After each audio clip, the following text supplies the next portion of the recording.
too.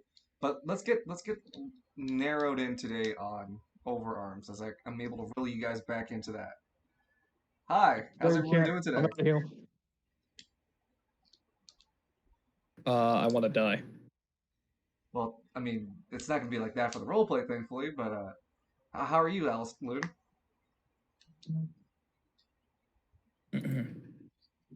I'm gonna say it again. I want to die. That's fair. All eyes. All eyes. Yes. Yeah. How are you doing, No, Loon? he doesn't even. Oz doesn't even speak. He's just doing the whole how you say it, Elmo thing. You know, the Elmo holding his hands up. Oh yeah. That's what Oz would be doing. Loon is there?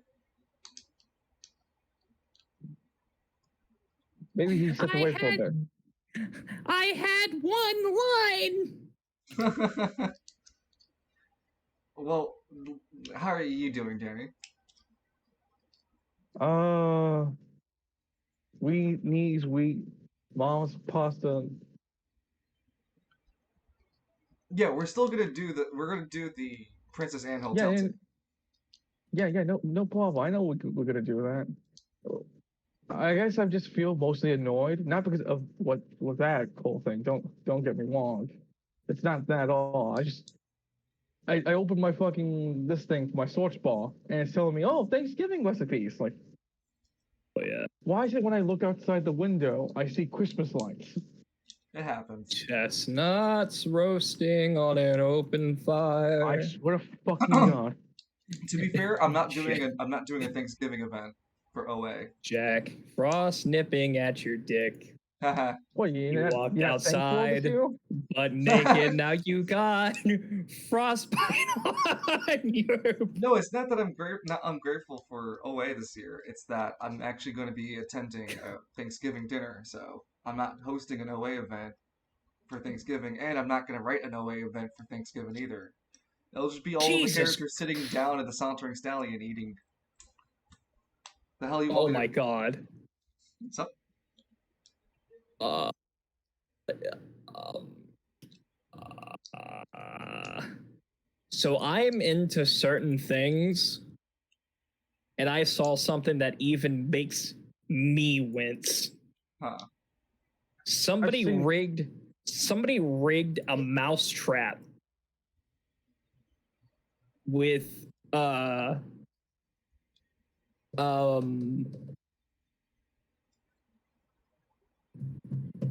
spikes. With a spike pad, with a metal spike pad. That's terrible. Okay, so that's not giving the happy brain juice. Yeah, so Oh, how about we just chat about stuff about OA instead of that, AV?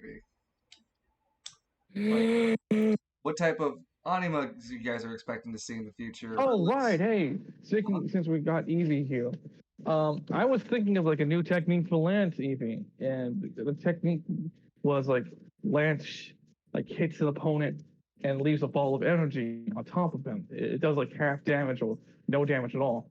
But as Lance gets all the attacks, like a certain amount of stacks, we don't know how much yet. Lance can then, at a predetermined time, detonate them like explosions. And he would call the technique the Miles family special. how would he do that realistically? That's what I kept saying. But I also remember that Lance's secondary technique is roulette wheel, meaning he can learn new abilities to junction for his AP2. So as long as he spent a week in training with you and Edmund, with Edmund and Lance training specifically at a gym or a place that could substitute for a gym, then I would say that he can learn it as an AP2 ability. He just has to sacrifice one of his current ones because he can only use up to 3 slots. But the potential so he just the potential for it is that he can make a lot of his own fighting styles, but he needs to find teachers and spend the time.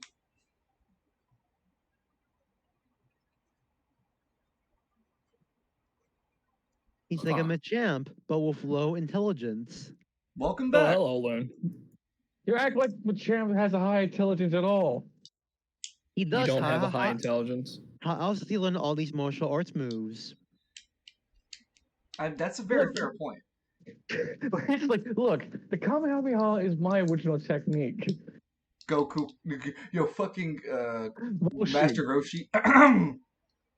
All right, fine. The solar flare again. Oh, what you done about Uh, it? Goku can't even um, Goku can't even fight with his own fighting style, but that's not the point.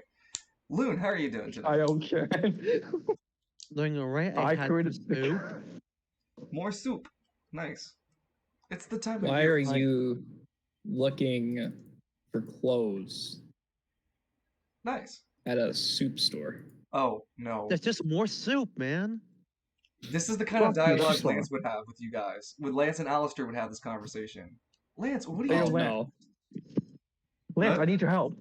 Like, Lance, I need your help. Okay, but Alistair, I'm currently buying clothing right now, but all I can find is more just soup. What? Soup? Lance, get out of the soup aisle, okay? Okay, I'm getting out of the soup aisle. Yeah, no, we got a problem, Al. There's just more soup. What do you mean there's more soup? There's just more soup, Al. Get out of the aisle! And get out of the soup aisle. No. I just found more soup. What store are you in, Lance? I'm at the soup store. Why? Why going close at the soup store? Fuck In the- you! That's In the why. background, you hear, "Oh, hey, there, look, there's lots." Falcone honest, walks. I fucking I can picture Sandrick yelling at Lance instead for this conversation. Ah, that's fair. Yeah. And Cynric was a little bit more, yeah. But God, I just brought up Alistair since today's scene is gonna catch with Alistair. That's fine. I get why. I just Alistair's we about get to into fucking die. full 8 a.m. You guys know the meme, but me don't you know what the meme was born from? I was there when it was What just a meme? day old, that video. What video? God. Popeyes, what the fuck? Oh yeah, Purple Eyes. What? What the fuck? Yeah. Yeah. Sorry, it took me a second. But yeah, no, fuck yeah. I remember when the video. Yeah, I remember when the video first dropped, when it was still 10 hours fresh, when YouTube still had that fucking old ass layout that we saw. Yeah, well, you still see the dislike button because every night show host just got pissed off because everyone was downvoting those shit.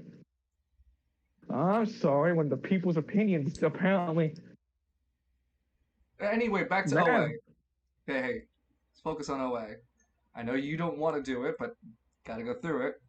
Today we have Alistair, Edmund, and Lance going through the 4th week of July.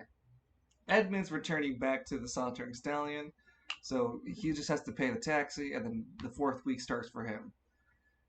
Alistair is caught up in the demon event on the bridge, so you guys have to you have to fight through that situation and then get to your 4th week choice. And then Lance is stuck in the Princess Anne Hotel. So we're gonna start with just getting Edmund to his place. Edmund, that's gonna be from Caribbean to the Sauntering Stallion is 500 gold pieces. I thought I already paid that. Oh, you did? I'll take your word for Yeah, it. I thought I paid that before we left. I take your word for it. So we slide you back over the Sauntering Stallion, where you'll begin the final week in. Whoa, no, not that tool. Well, you'll begin your final week in July. Oh no. I just thought about something. What's that? Falcone and Alistair are dealing with a demon in Caribbean. Yes, but technically they would be free because this event isn't supposed to be all week long. But they will be free. Oh, okay. Yes.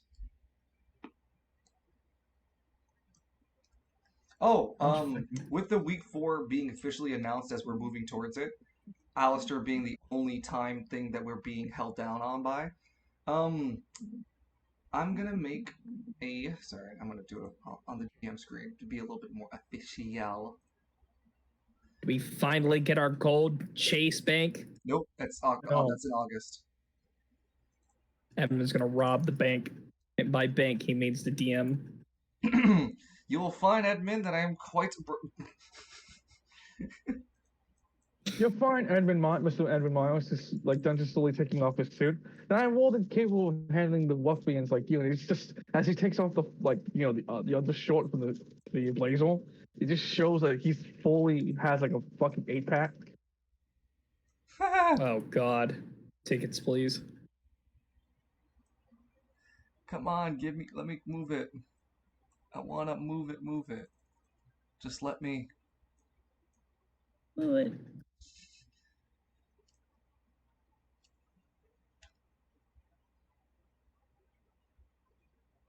Okay. And then I'm gonna change this color from red to it's a nice Gregor color. Purple. No. I I guess brown. Yeah. Yeah, that's gonna show his influence. During the fourth week, Gregor's influence in East Bay has been noticeable. He calls himself the king of the accursed crown. That is Gregor. The hyena lord is what other people call him. And he is currently owning a sloth, like working his way through East Bay. And that'd be something Sun and Honeydoll, and if Cyric wants to, he doesn't have to, will have to deal with. What dealing what now? That's Gregor. hot. Influence of Gregor. Gregor. The name is familiar. It's the man that used to hold the Cimmerlis. Correct. That's where. Now I do. Yeah. Well, you did, and then you gave it to this guy. No. You gave it to. Anatar, Anatar. right? Yeah. Correct. Anatar. Yeah, Anatar somehow. Yeah, so Gregor's influence in East Bay is just growing, and this knowledge is known to the players simply because Cyric is still with, what's it called, Honeydoll and Knight. Son. Sorry, Honeydoll and Sun, yeah. And Honeydoll has been keeping up with the news of the neighborhood, and that's the growth of within his powers.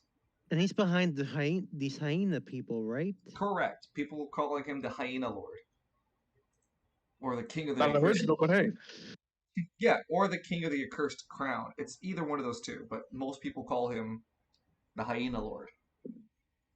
Then could be like, I rarely stick to comedy. They're gonna be the king of hyenas. Okay, Skull, you can chillax though. They should be prepared for they will die soon. Tell it to my heart. Tell me I'm the Is love only one. again? Oh, tell me I'm the only one. Right. So with that progression happening, with Edmund returning back the fourth week, Edmund, do you have any thoughts of what you want to do for this fourth week, or do you want to wait for the other two players to kind of push along their events to see what you might want to do? Well, I'm only locked in for that fourth week. Yes, I know you are. Ah, shit. But Edmund might want to wait to see how things resolve for Alistair before making a choice. Because once he locks his choice and his decision for the fourth week, he's locked there. But it sounded like you Yeah, wanted I'm gonna wait. Okay. Yeah, because it sounded like you wanted to try to do something with the players who are currently doing something. So they're chrono locked for a bit, but their activities will stretch into the first week, the first 2 days of the fourth week. So that means we're gonna start with Alistair. Alistair, do you remember the scene that it was for you? Well, last I was waiting for Nero and Falcone. Yep. And they Lance. went to the Lance had to leave because he had stuff to do. No. Let's not glaze over that part. Lance had a huge issue with a Falcone and then just fucked right off, saying, I fuck was about Falcone. to get to that. Sorry. It's fine. Go ahead. Alistair waited in the car, and then we find out that the demons directly coming for the car, so Alistair has to wait because the phone is charging, and he has like 2 turns to call for help. Not Backup 2 turns. meeting. Not 2 turns for call for help, but let me show you the board. So there's our boys. You know them. That's Nero and that's Falcone.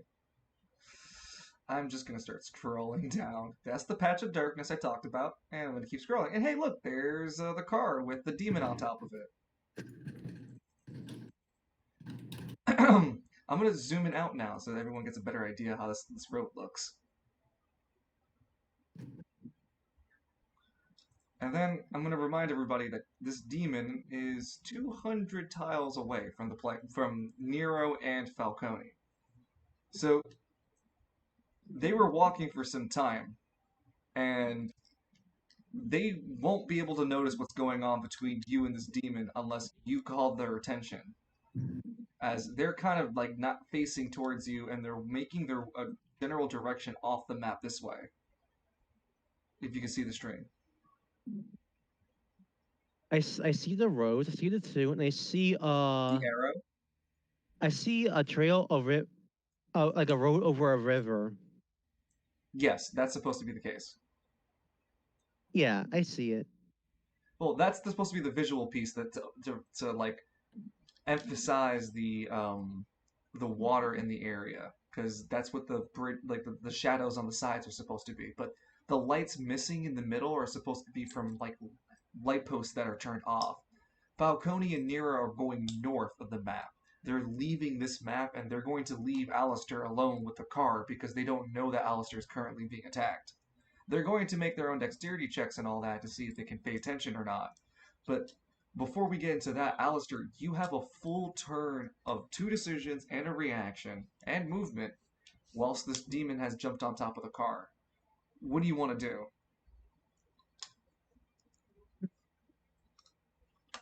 On one hand, no, staying might be dangerous, but on the other hand, the phone, I'm worried about the phone. The phone's charging and it still requires 2 more turns. I'm just worried that he's gonna like flip the car over and then damage the phone. Okay, so how do you want to try to prevent him from damaging the phone? Hmm. You do have your anima powers, which is Showtime making portals, but you would need a clear Yeah. line of sight of him. You have relics, which is just reverie, right?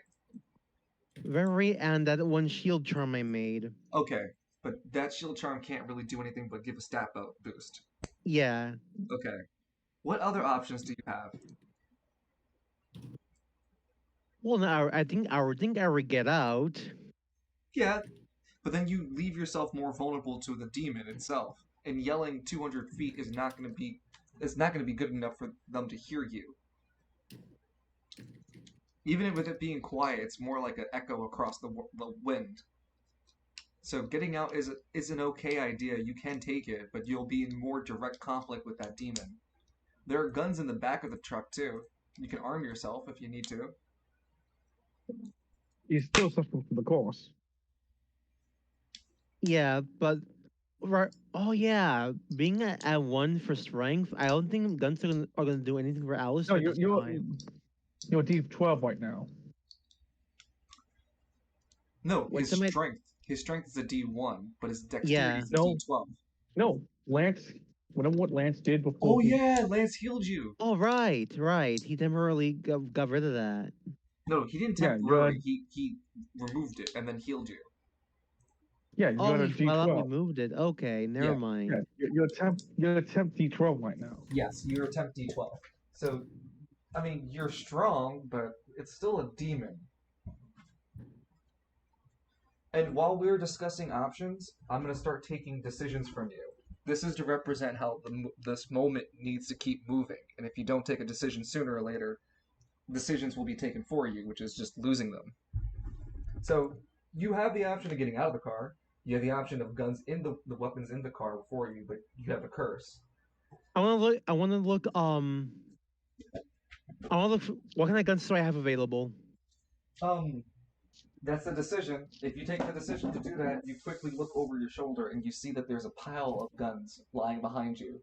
There are like 4 light guns, which would be like pistols and small semi-automatics. There are 2 medium guns, which are considered to be like shotguns, assault rifles, and 1 heavy ordnance, which is like the like a grenade launcher or RPG, something like that. I want to take the big one. So you want a large ordnance? Okay. Um, fuck it. He restocked the RPG. There's a rocket launcher. Where for big problems you need a big solution. Okay, so you spent the decision to look and find yourself an RPG in a pile of the guns. Well, Alistair equips RPG. Okay, Alistair, you have two. You have a decision and a reaction, as well as movement remaining. What do you want to do next? Can I open a portal to get out the car without actually opening the door? Yeah, you can see all over around you. You can use everywhere around you within like viewing distance, even behind you. What direction is this thing facing? You can't tell. It's on top of the car. Okay, yeah, that's on me. It's okay. You can spend a decision to try to look where the thing is via the windows, using the windows on the sides. I think I will do that. Remember, it's your last decision. Are you sure?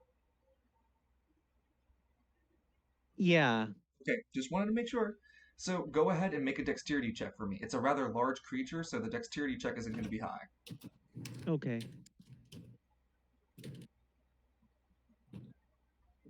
Just gotta bring that up. You said Dex, right? Yes. Okay, let me bring up Showtime as well.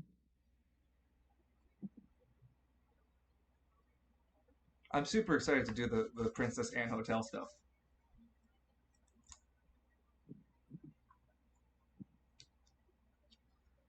I've had a few people. Well, unfortunately. Wait. You have a You die. reroll. No. He has a reroll from last stream because of Moth. He gave Nope. him advantage. Nope, he dies. Alright, I'm gonna take it again then. Jesus Christ. It's I would large. have laughed. It's I would have large, laughed. but It was. Go ahead. Sorry. it's okay. It's large. You're also using the reflection off the side of the side mirrors, but they're not tilted correctly, so you can only really get a better angle at everything below and behind you. The rear view mirrors don't help you. You have The a mirrors, reaction and a movement they do remaining. nothing. What was that? Sorry, Danny said the rear view these mirrors they don't do anything, and I said you have one reaction and one movement remaining.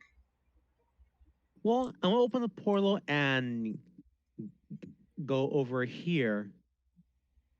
Okay, 1 second. We're gonna open up the green. No, sorry, the orange one first. So point ping again for me. It's a rather large map. So go ahead, ping. The furthest I can go, in this direction. Okay, in that direction. And you're max range, aren't you? Yeah. So that's not 60 feet. That's 30. Right? Or is it more? I think it's 35. Yeah. Yeah, no, it's 30. It's 30. Unless you have something to modify it even higher. Nah, I 'Cause- don't have anything else. Oh, wait a minute. Because of the curse, my range is halved, isn't it? well, no, your movement range, not your anima range. Okay, so how far would the portal go then? Max range. Hold on. I'm just double checking. Yeah, your range is 12. 12 times 3 is 36. Yeah, so it's 37 tiles. Okay. Let's open it up and get the fuck out. 1 second, I'm just making it.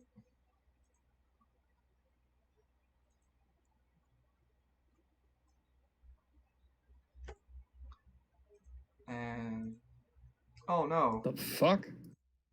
Huh? Sorry, my computer did something weird. It's been doing that all day, hasn't it?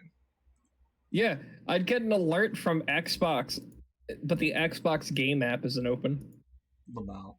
Okay, so you spend 1 AP, you open a portal on your passenger side and open an orange portal ahead of you.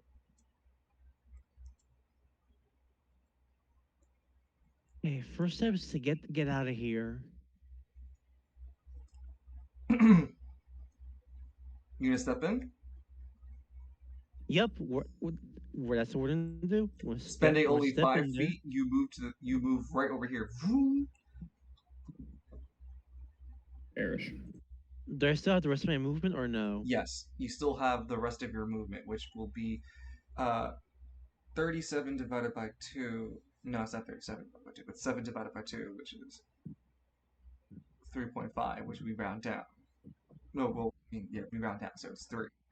You have you have 2 more tiles of movement left.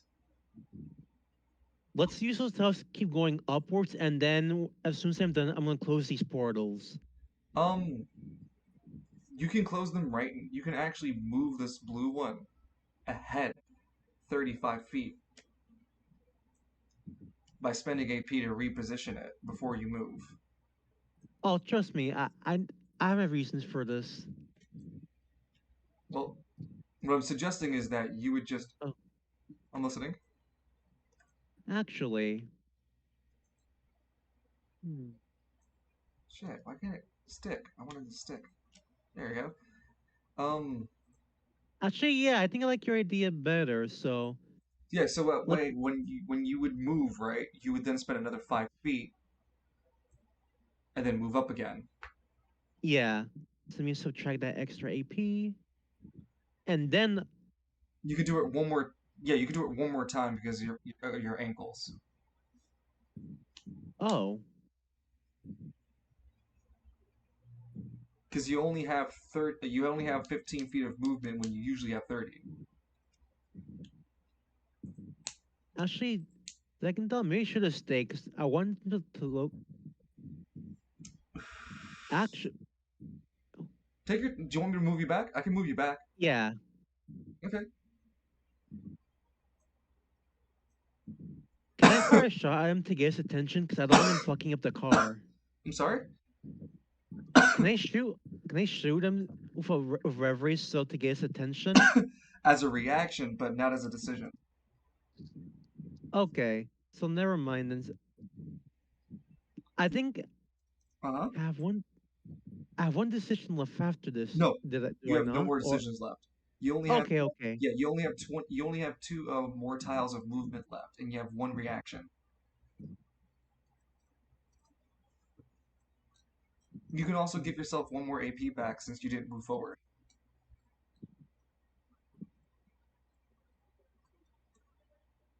Oh, also, Mm-hmm. Showtime would peer. Oh right. He was just feeling shy for a hot second because he hasn't been out in a while.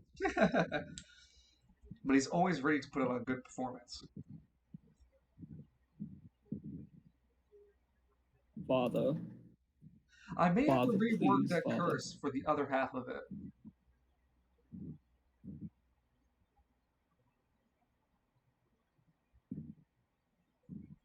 I want to, I'll give back. I'll take back that one AP and then close the portals. 'Cause I want to use them as a reaction just in case it tries something.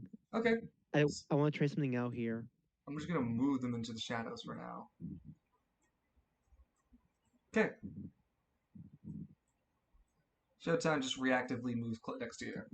For And free. there's no more movement I can take, right? You can physically move 2 more tiles. I think I'll stay here for now. Okay. Um, Gonna make an event die roll for Falcone and Nero. Falcone first. The modifiers are the following. Still pretty far away from the commotion going on at hand. So very slim chance that he'll be able to pay attention or think that something's going on. It is a cold night. No, sorry, it's a quiet. That's what I meant to say. So the modifier goes up even a little higher because you guys are fighting on a bridge. Another D modifier is though that the ocean's next to you guys, so it could also drown him out. Overall, the modifiers leave him even with Falcone's dexterity stat. Let's see. Where's dexterity?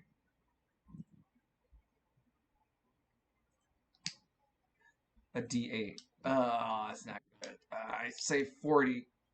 You didn't pass. So close though. Very close. And do you guys like me narrating what the buffs and debuffs can be? Yeah. It helps. Where did I put Nero? Oh god, where's Nero? His character sheet.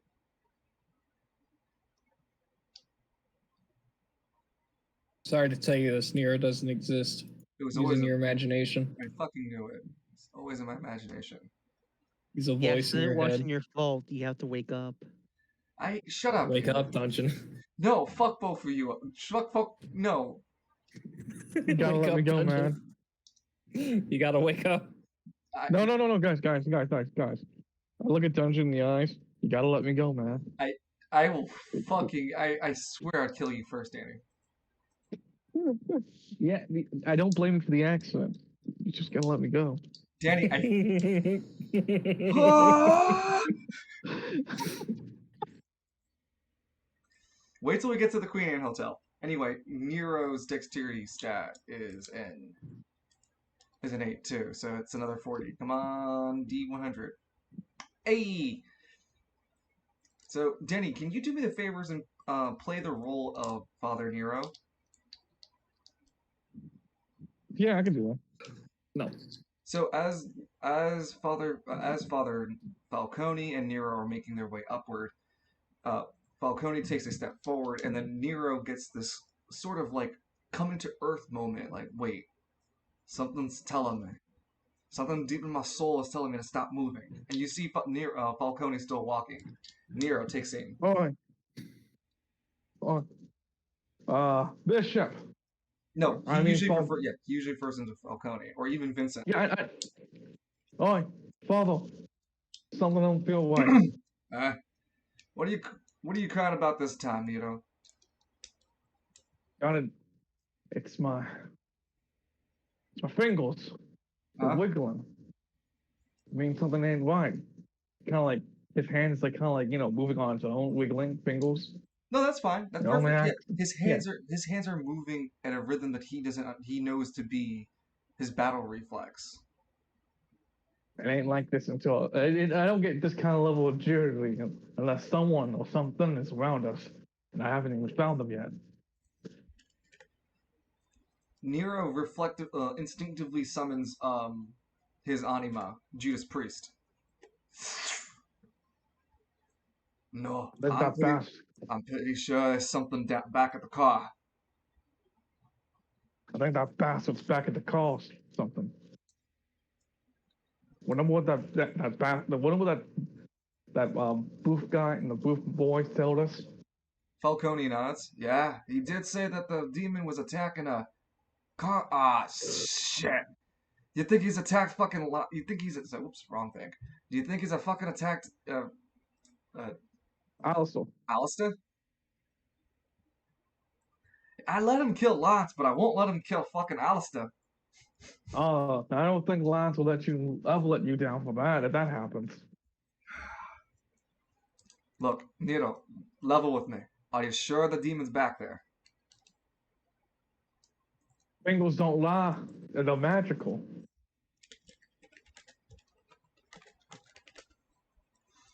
I ain't gonna let England. Sorry. I'm not gonna let Alistair die.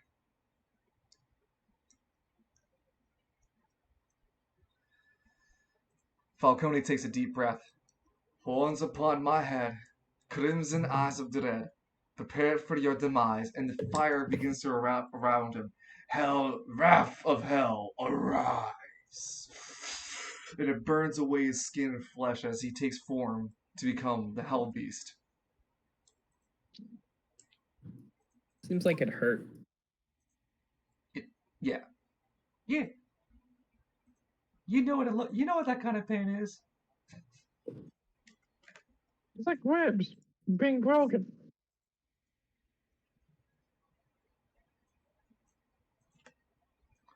And in his place, I'm not going to say anything because if I say something, you'll break my ribs. Hey. Good boy. Now, wait a minute. Hold up. A large roar escapes the bridge as the hell beast rises from his shadows. He has on his neck the amulet of Marzo, and it glimmers as it also had grown in size. So it's a stylish ass piece of like jewelry on Hell's Wrath's chest. Uh, flee with dread. I'm going to make them into bread. He cries out in triumphant roars. I'm trying here. I'm not a good poet with rhyming. Anyway, Hell's Wrath has arised, and on the player's next turn, they will get the chance to like roll for initiative and make their own choices. But we go back real quick to this demon's turn, as it would make a dexterity check to see if it notices that take a dexterity check to see if it notices Alistair's gone out the car instead. With its plus modifier, Alistair, go ahead and roll a dexterity and speed check real quick for me. Sure.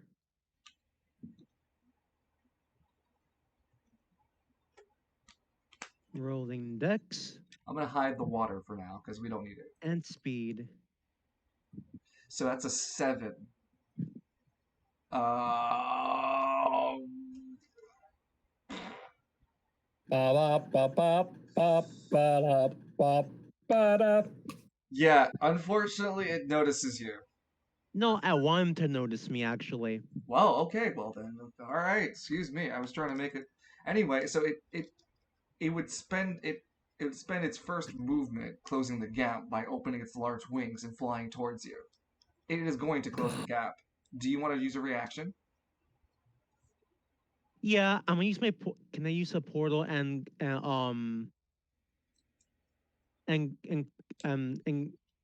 expand the gap? God damn it, words. Yeah, no worries. So you're gonna spend an AP to open up portals. They're portals, like from the game Portal.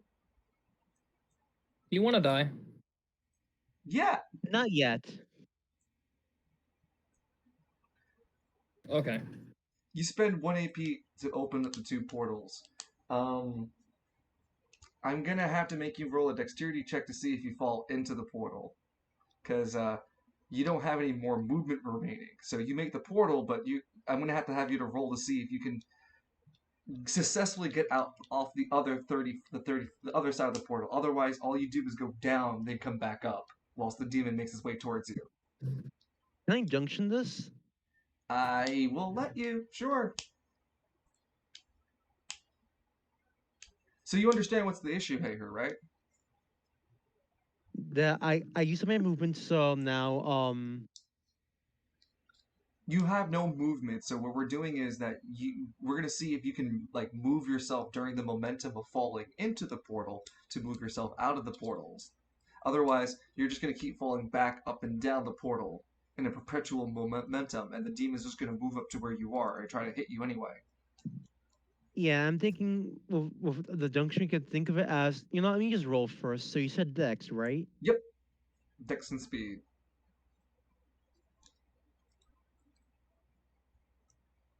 Yeah, I'll let that be high enough. Yep. I'll You could let say you could think of it of Showtime pushing Alistair forward. Showtime takes up the halfway point for your portals, and the demon then makes its full flight movement, following to where Alistair was. It roars as it tries to reach in, spending its decision into the portal, making you aware that it can also see anima powers. I can't close it, can I? Can I? Oh, yes, you can. Make a dexterity check. Okay. May I junction this one? Yes, but before you junction it, Yeah, no, go ahead and junction it. Okay.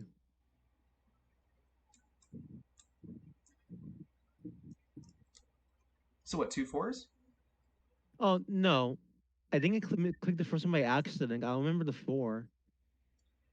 Well, I Yeah, clicked it so once. 9 4 is right. So 4 and 11. Okay, so that's 15. You closed the portal, but let's see if it can pull its arm out in time with its modifiers against you. Uh, doesn't realize that you can close the portal against it. Smart enough to and fast enough to move out of it though. It's not a trivial choice. It's not a trivial event though, so it's gonna be a passes. It doesn't lose its arm.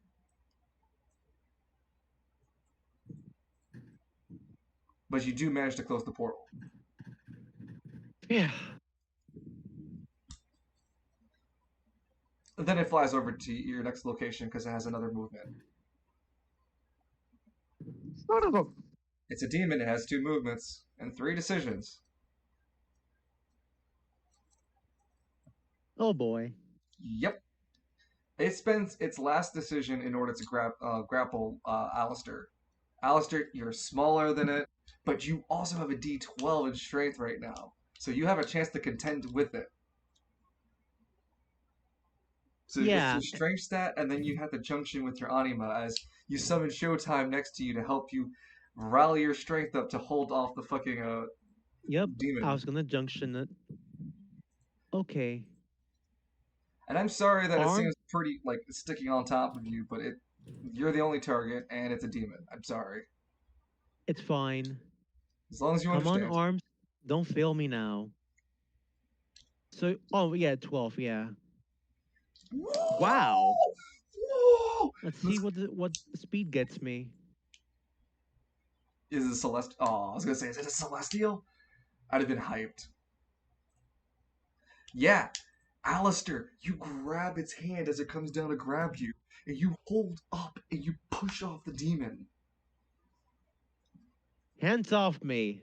You see that your hands are covered with Showtime's gauntlets as you felt his strength push you, help you with his speed of the gauntlets getting on your hand helped you. Wow, talk about a turn of events that you just don't see coming. Alistair being able to hold his ground against a fucking demon. All right, with If only that, Sam was there to witness this. yeah, he spent his 2 decisions, his 3 decisions, and his 2 movements. Demon's done. And then we're going to flip the camera back to the city map for a second as we continue with Lance in the Princess Anne Hotel. Lance, you walked up the small ramp, and when you had the chance to leave, you looked at me and said, "Nah, Chief, I'm about this life," and you walked into the Princess Anne Hotel anyway. When the door closes behind you, it shuts on its own. There's this loud lock sound effect that goes off at the background. Lance, even with your low intelligence, you know that you're locked in here now.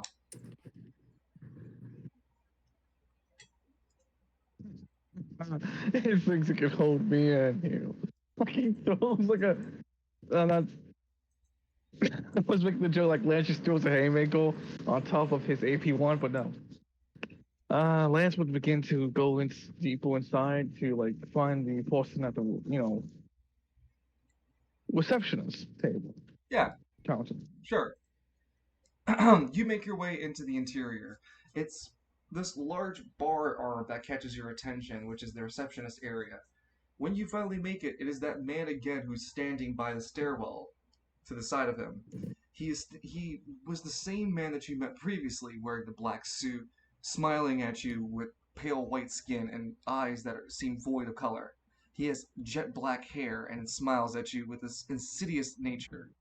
Well, hello there, Lance McKinley. I did not expect to have you to return so soon.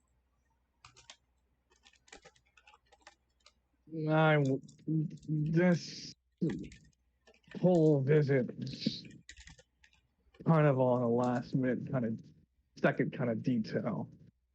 I'm here because I'm hoping that this place can help me.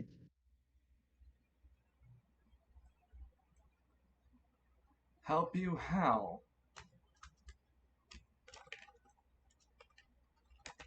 Get her one and a fork. What happened to spoon?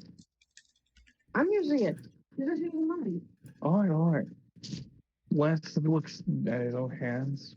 He's like,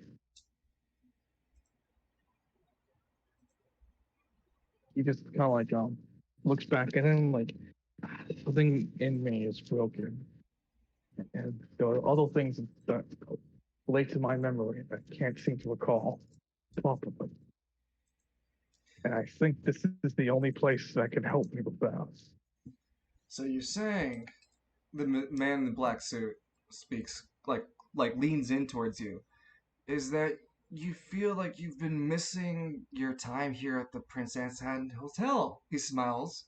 That's what you're saying. No, that's not what I'm saying at all. I Well, feel that Lance the whole time. McKinley, he pushes over the ledger to sign you in. We have to take your signature.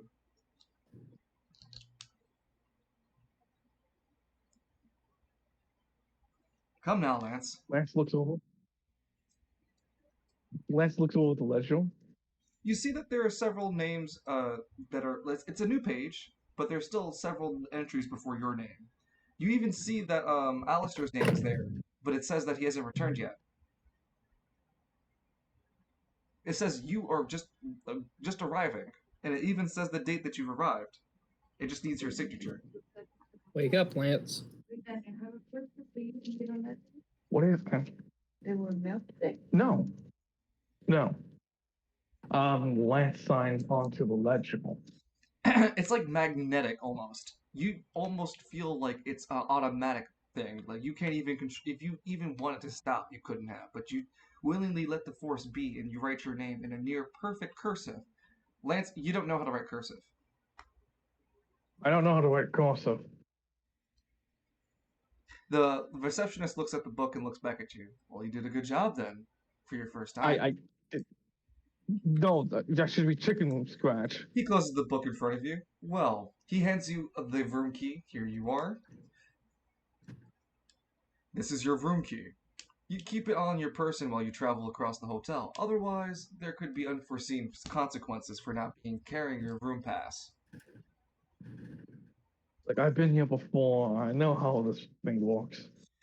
The dining room and entertainment areas are located on the first floor. And Lance, he pushes up his glasses that are like more like black shades. If you do look to seek returning of this part of you that you seem to be missing, there are 3 keys to find throughout the floors. Return them to me, and the basement will be where you'll find what you're missing.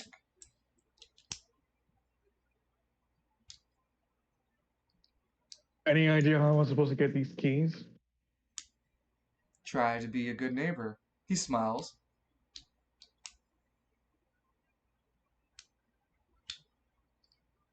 Lance looks at the key. What is the key number on his key says?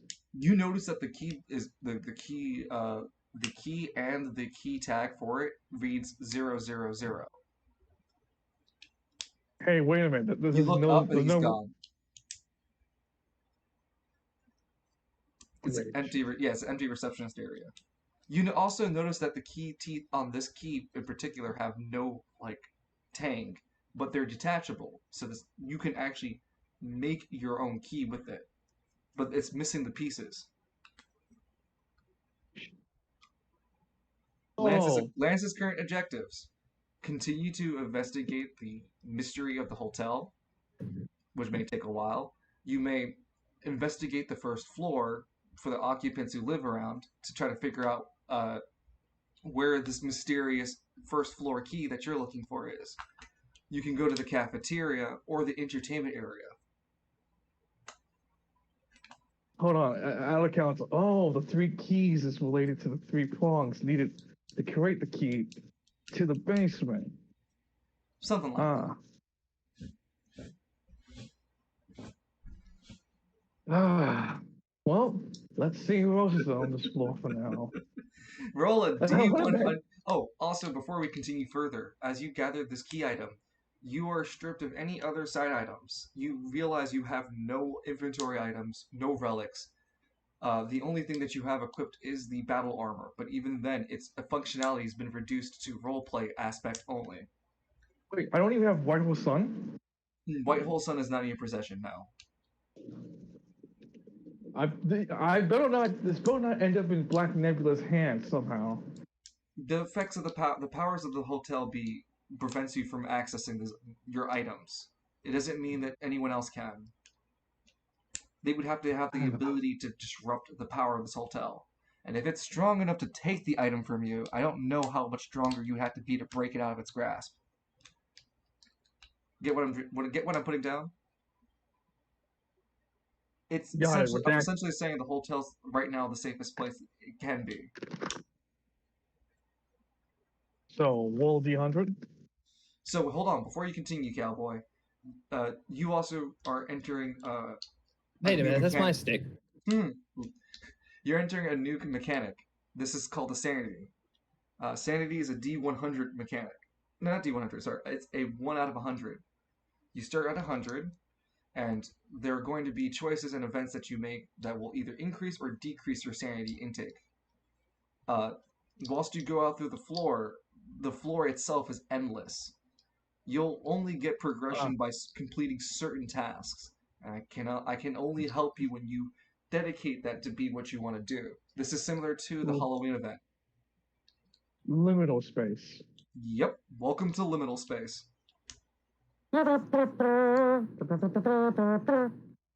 Thank you, Evie. I just want to imagine the key tag. It's saying 3 zeros. To the back of it says 100 to represent the sanity the Lance has left. Like its own, how you say? Yeah. Make a dexterity check when you look at the pad, the key pad, the key tag one more time. Hang on, let me just make sure this is right.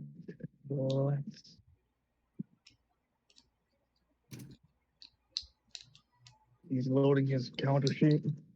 It's loading. I just want to make sure. Yeah, it's a D12. Go ahead, roll. 7. I'd say that you notice that on the tag itself, where the zeros are, they're actually small nubs. Do you want to interact with it? Yeah, sure. When you interact with the nub, it slides a number. It goes from 0 to 1. Oh. When you slide it again, it goes to 2. When you slide again, it goes to 3. When you slide it again, it goes to 0. Does the key look at all change when I put it to say every time you 0? every time you switch the number, you notice the front of the key actually change. Oh, that's how I can. Lance looks at it curiously. So back to the whole sanity thing before we continue, please. Unless you don't want to know how that works and just keep the 100 for yourself. Just keep a track of what 100 is. Certain events here and there determine if I lose or gain a sanity. It's like HP, isn't it? It's secondary, yes. 100 sanity is considered perfectly sane. Losing touch with reality is 75 to 50. 50 to 25 is losing touch with self. And then 25 and lower, the 25 to 10 is losing touch with the ego. And then 10 to 0 is you don't want to hit 10 to 0.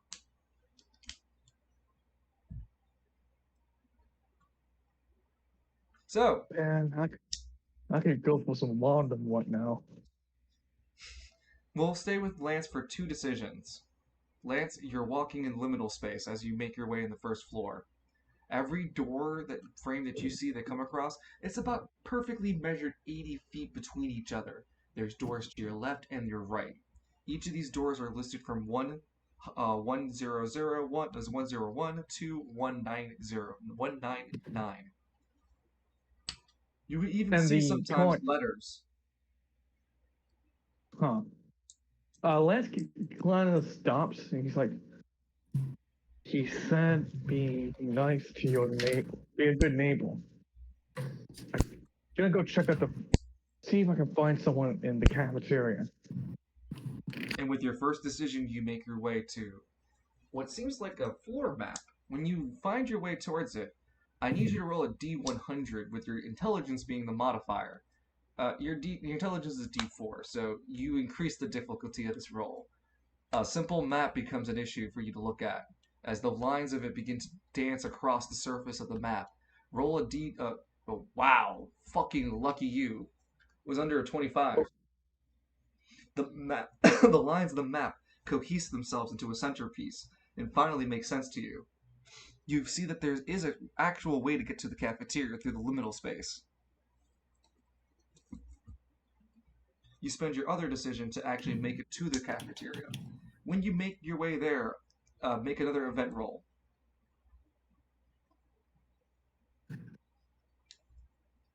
Another. This is a event dice. Yeah, I know. That's all D100. I got it.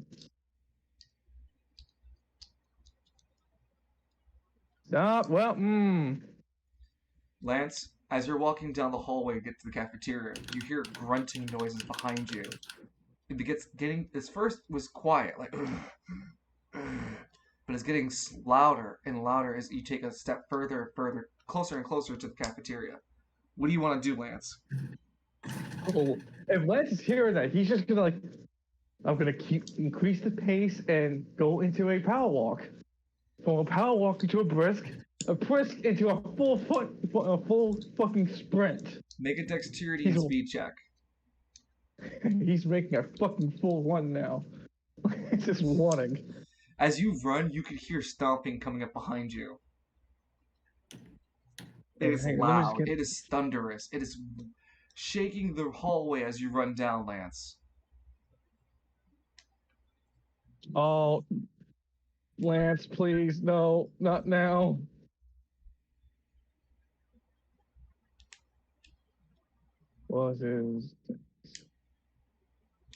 That's a 10.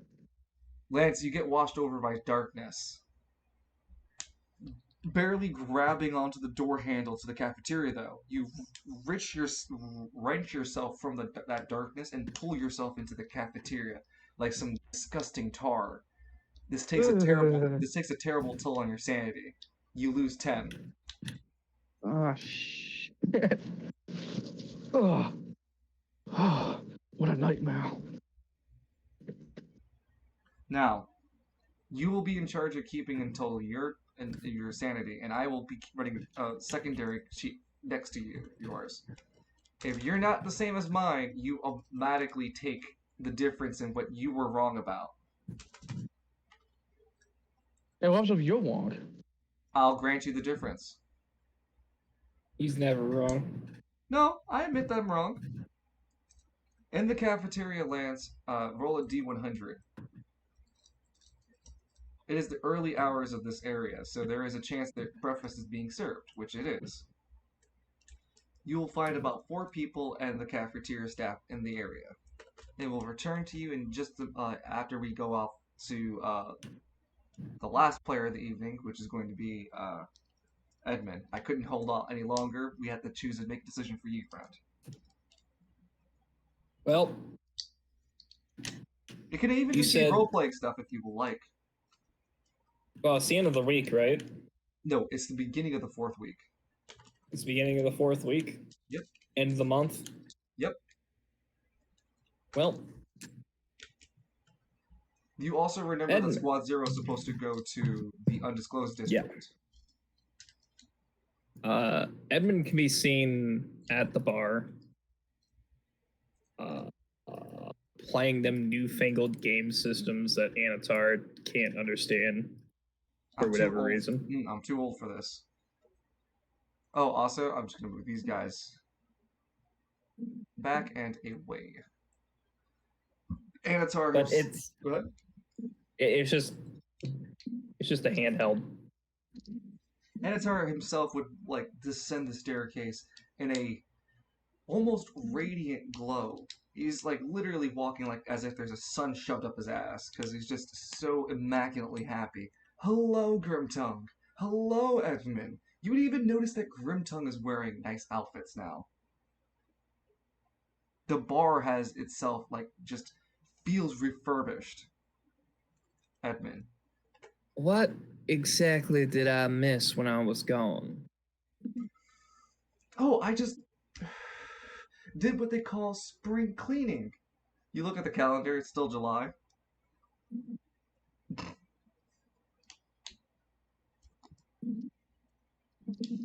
Grimtongue speaks up. Uh, it seems that the Bright Lord has just gotten himself rather happy with the acquisition of the Cimrulus. Yes, yes. But Edmund, I have some terrible news. What's that? Grimtongue, give me the newspaper. And Grimtongue hands it over, and he shows Edmund one of the articles in the newspaper. It reads, Hyena Lord takes over large port, gaining momentum in East Bay. Do you know who this Oh is? no. He points at the article. I have a slight feeling I know who that is. Well, enlighten me then. Who is this? Someone that should be dead. Correct. My brother, Grigor. I thought he had gotten into some sort of affair with dying. I had felt his presence fade. But he perhaps was killed by a means without being pierced by this. By the family blade. You see, Edmund, in order to remove Grigor's death curse, one would have to pierce him with a blade crafted by our family.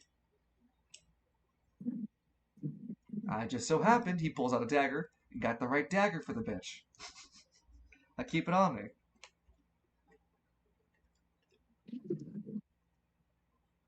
So we'll need to go find a time to kill Grigor and get his piece of the Cimrulus. And then I'll be completed.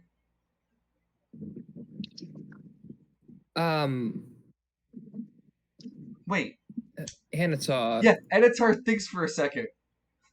He doesn't have a Cimrulus. That was Alora Flamewrath who has it, correct? Yes. So why the fuck am I... He throws the newspaper. We can go bother... The Grigor can go bothering... Own the peasants for all I care. I'll own Spiral City. With Cobra. And keep it all safe, you know? From bad people. He rubs his neck. Yeah, that.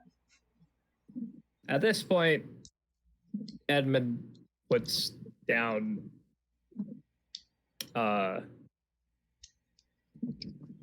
specifically, right? I'm gonna be very specific. Sure. Edmund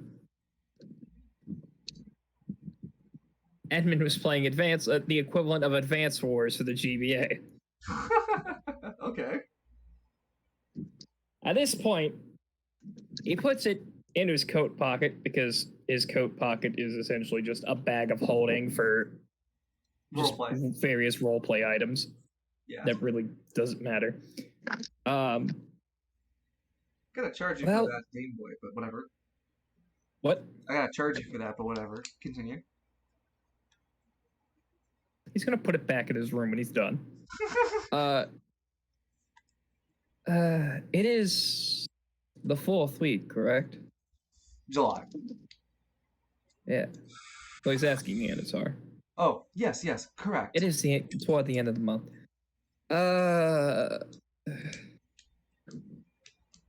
So Quad Zero is going to be going to that unmarked district that we were at before between Aristotle and Caribia. Wait. Was that where, he takes a moment to think? Novus. Yes. Okay, hey, wait. Let me join you if you're gonna go. Are you gonna go there? Yes. Yes. I will Actually, join you. But I will not be carrying the Cimrulus with me. Perfect. Not offered. Then Anatar can split the bill. Or pay for the taxi there. But we will not be alone. We shall be accompanied.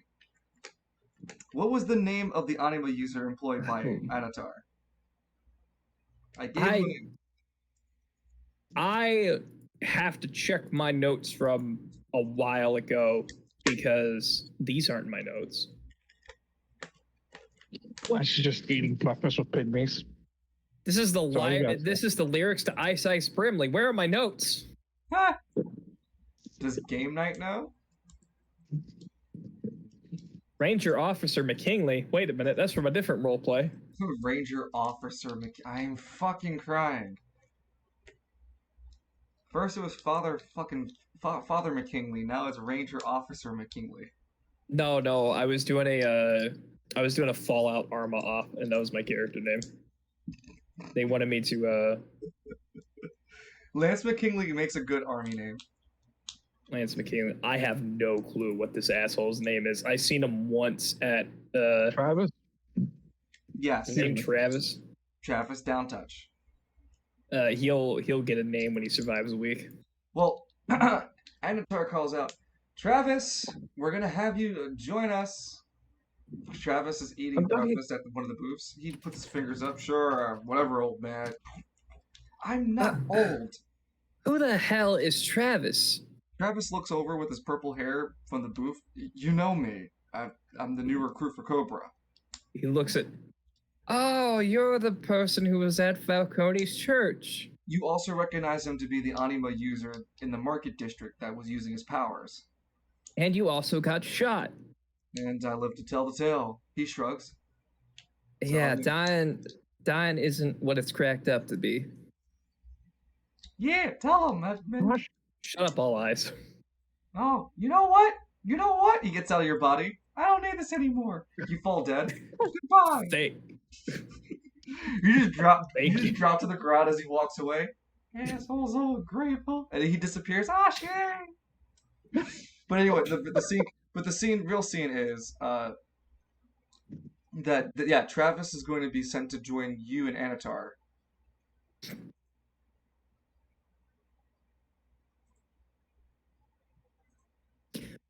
Before we leave, I need to go to my room real quick. By all means. What would you like to prepare in your inventory?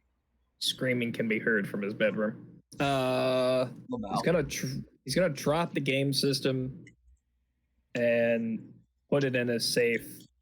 Grab his gun.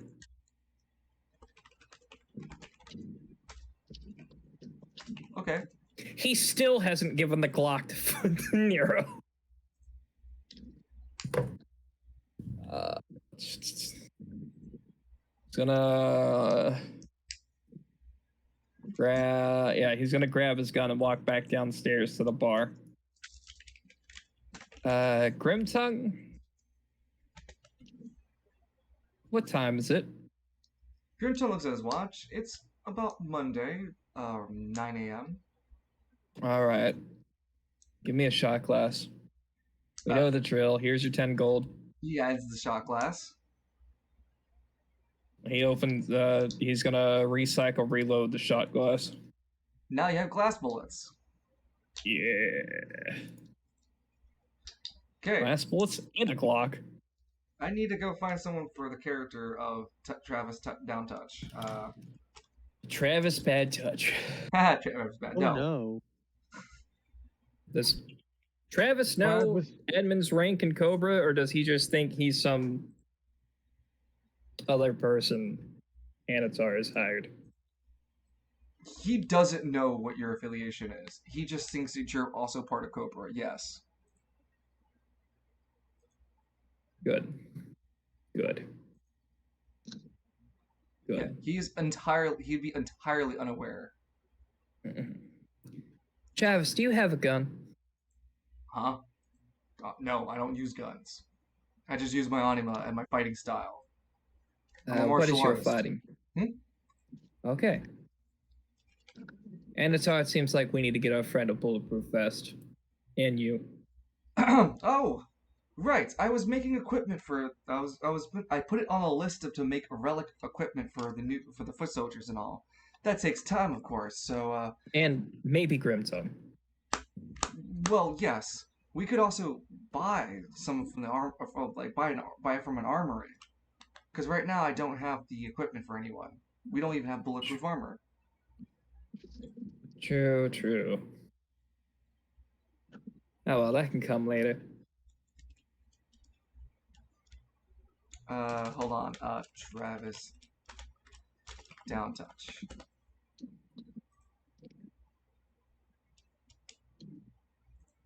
Edmund pulls out a deck of cards and starts shuffling. You shuffle. You want to see a magic trick? Sure, why not? Make my night.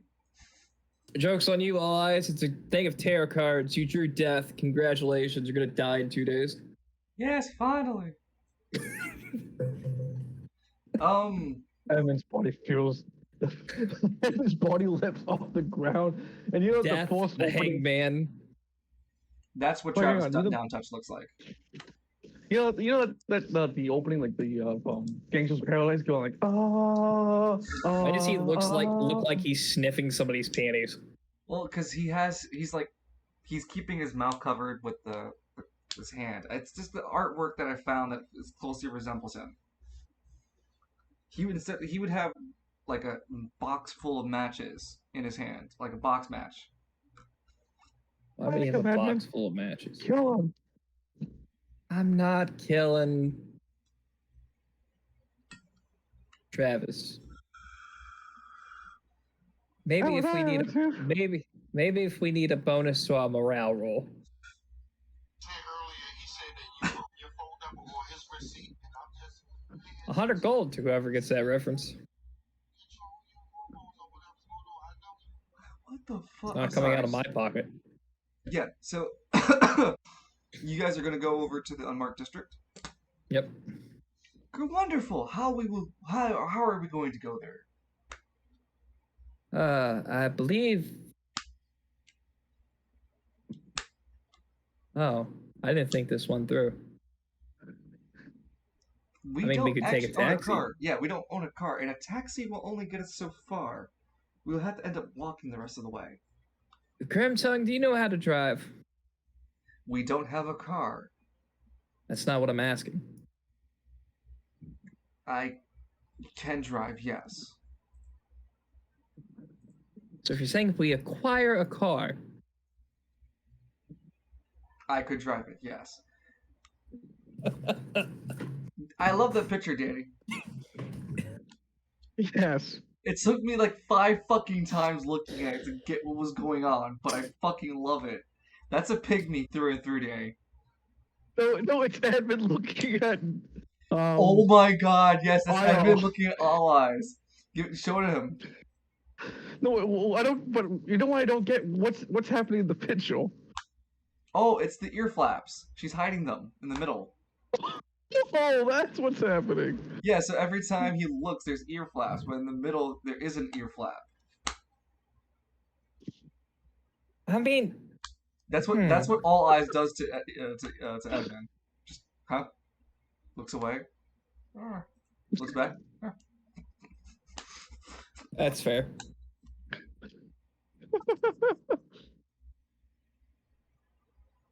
Why is it in a bathtub? Just stop asking fucking questions. Why does All Eyes need to take a bath? So, taxi is gonna cost not per head, but by destination. It's gonna be like a 3-hour trip to Caribbean. And it's another 500 gold. No, sorry. It's gonna be. No, I say it's 300 gold because you're not trying to go to a district within it. No, 250 because you're not trying to go in a district within it. That's what I meant to say. Which Anatar will charisma his way from paying to the tab of the cab. And it's we need to find a car. Hold. If you want to find a car, fine. You guys No, wait. I mean later. Later we need to find a car. No. We should pass the moment now. For Grim Tongue. Look can at that drive one. this. He points at a really nice convertible that's nice, black in color, tinted windows, perfect for everything. It's driven by an old person. See? Anatar, we can't rob an old person. That's wrong. But there's no repercussions for my actions. Edmund pulls out a Glock. We can't possibly rob this old woman for her car. It's old man. Edmund A. We can't possibly. Travis walks. I'm joking. No, well, I mean, Anatar is dead on about robbing this old lady by using his Anatol, anima. how about you ask her? How about you ask her how much she wants for her car? You Or can do that. You he can just stops and walk looks up to at someone. yeah. He walks. He looks at Evan. Or I just get We it for are free. not robbing the old lady. It's redistribution of wealth. We are not robbing the old lady, You're and not you're not fun. using. The old You're lady drives not away. Look at using her. Nightfall. She's gone now. The moment's gone. I'll just order us a damn Uber. We're supposed to be good anima users. Do you want the police back on us? God damn it, Danny! We are still in. I fucking hate you because it's so accurate. We are still in lockdown, Send it to send it to Evie. We can't go He's robbing mocking you. At people. this point, Not Evie, yet. All Eyes is mocking you with that stance. All Eyes is mocking me. Let's see it. Hang on, give me a second. It's just perfect, Danny. Edmund's gonna shoot All Eyes.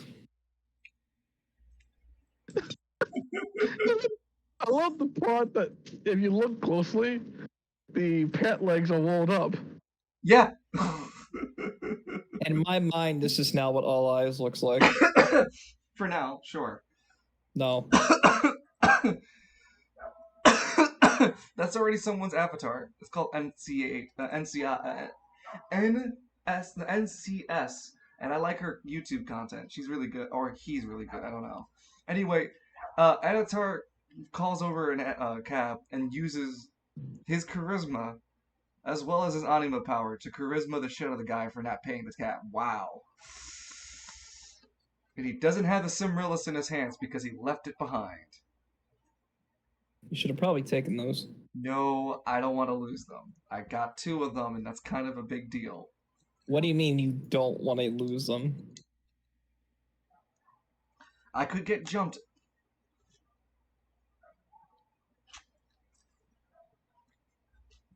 He could. Very true. All right, I see you. Yet I'm walking around with a. I'm walking around with Alright, a I'll 50 thousand gold. No.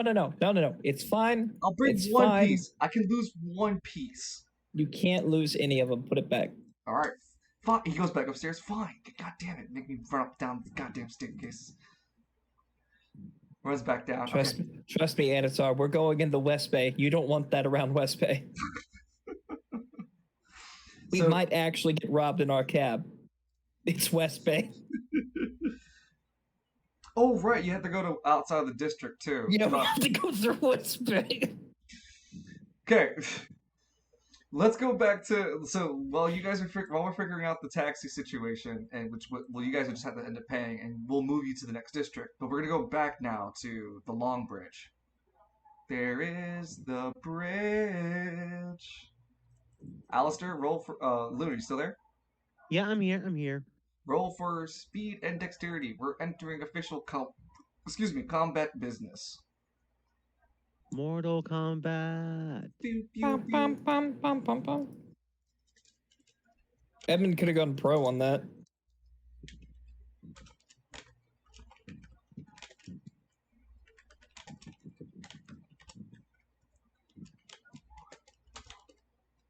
So you rolled low.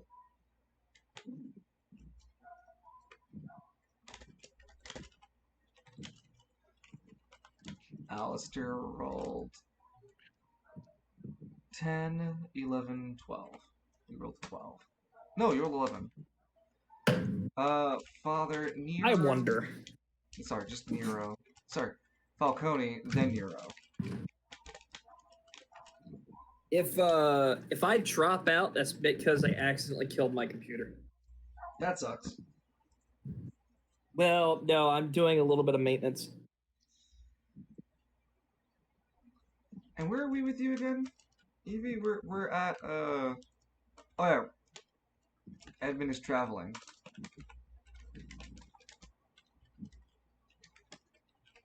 Okay. There's no way that's the problem. Lamal, what? If this is the problem, I'm gonna shit a brick.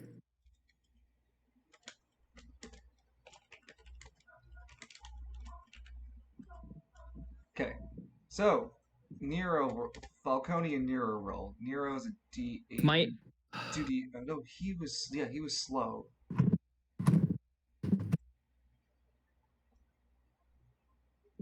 Sorry, what's up? Yeah, nothing. 2D8s. I'm just messing with my cat 5. Nero rolled an 8 for this. And Falcone is who I should have rolled first for. Falcone.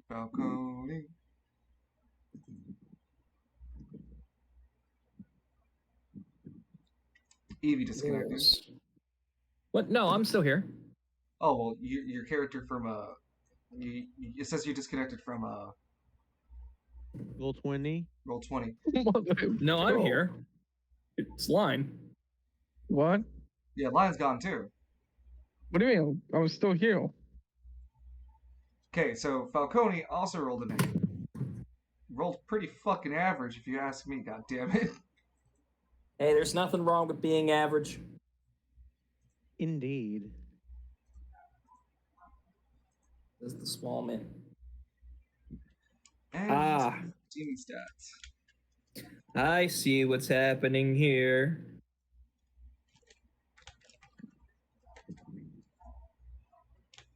No, shit.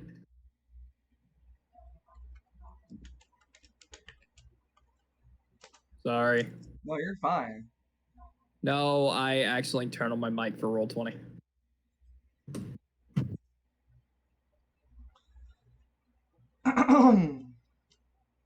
Alistair, the demon goes. Demon rolls, spends a decision to roll to attack you. Do you want to use reaction? Yeah, can I use Here's use the the portal? issue. Yeah? When you see behind you, there's just darkness. You can't see into the darkness. You can't make a portal of what you can't see. Wherever you can fire smoke bullets, can I shoot it in the face and fuck with accuracy? Darkness, my old friend. Yeah. Let's try. So you'll spend a Okay. reaction to fire a smoke bullet from Reverie. First, Jesus Christ. First spend the AP for the bullet, and then we're gonna make the accuracy check. Okay. Okay, Very, it's time for you to come out once again. Coming out. Calling all Reverie Rider. 13 is a Coming out of the miss. closet. Rip. So Referee's your going back smoke in the grenade closet. misses his face as this demon comes down with an uppercut. No, not an uppercut, from a like an upper slash. Just tries to tear you apart. 14, is that a hit? Yeah, Alistair rolled an 11. Alistair, you take reliable. He deals reliable 12 damage, Reliable damage? meaning he doesn't roll for damage. He just does 12. And okay, so then subtract my defense. It should be. I mean, just look at showtime to make sure I got this right. So I take 4 damage since my defense is 8. You feel the heavy weight of his claws. You can tell that this thing is taking its time with you. It's fucking with you on purpose, trying to make you as scared as possible as he continues to hit you with its large claws, purposely wearing you down on purpose. Hits you and deals another reliable 12 damage to you. This time he punts you, like kicks you across. And the last attack is a tail swipe, which hits you and deals another reliable 12. My man's 3-hit comboed you. The 18, so 14, 10. Jesus, down to 6 HP already. So you took 8 damage in total because your defense covered most of it. Oh, did it? I guess I have my math. Because the thing is, it's each instance is not 12 reliable on top of each. You minus each instance of the 12 damage. So your defense is what again? 8? Yeah. So this 8 minus 12 is 4. 4 times 3 is 4, 8, 12. Yeah, 12. No, wait, what the fuck? No, I'm wrong. Sorry. 4, 8. Yeah, you took 12 damage. It's weird. Okay, I was right. Yeah.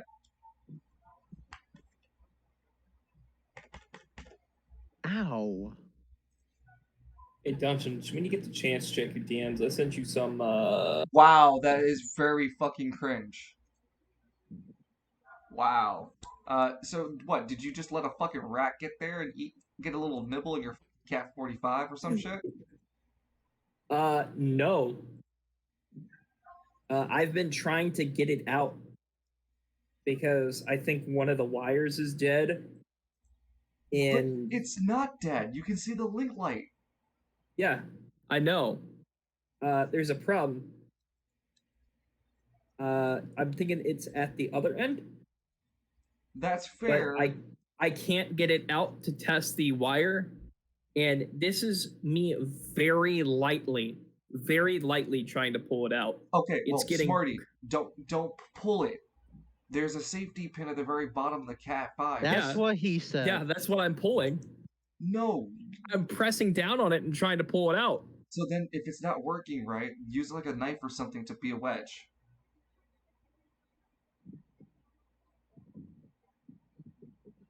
Push the knife into the spot where it should be, and then try to wedge it out like that. You're gonna cause more damage than needed. Because then, what are you gonna do? Replace the whole ass ether port? Because you're gonna have to rip out the cat if you keep doing that. Sorry, I just IT. Ah, No, I'm still gonna try to. salvage it. Just use the knife. Try to pry it. Back to the fight, Alistair. You have one movement, 2 decisions, and a reaction. No more reaction. You already spent it. So 2 decisions, 1 movement. What's up, buddy? I was my position to heal, because Jesus Christ.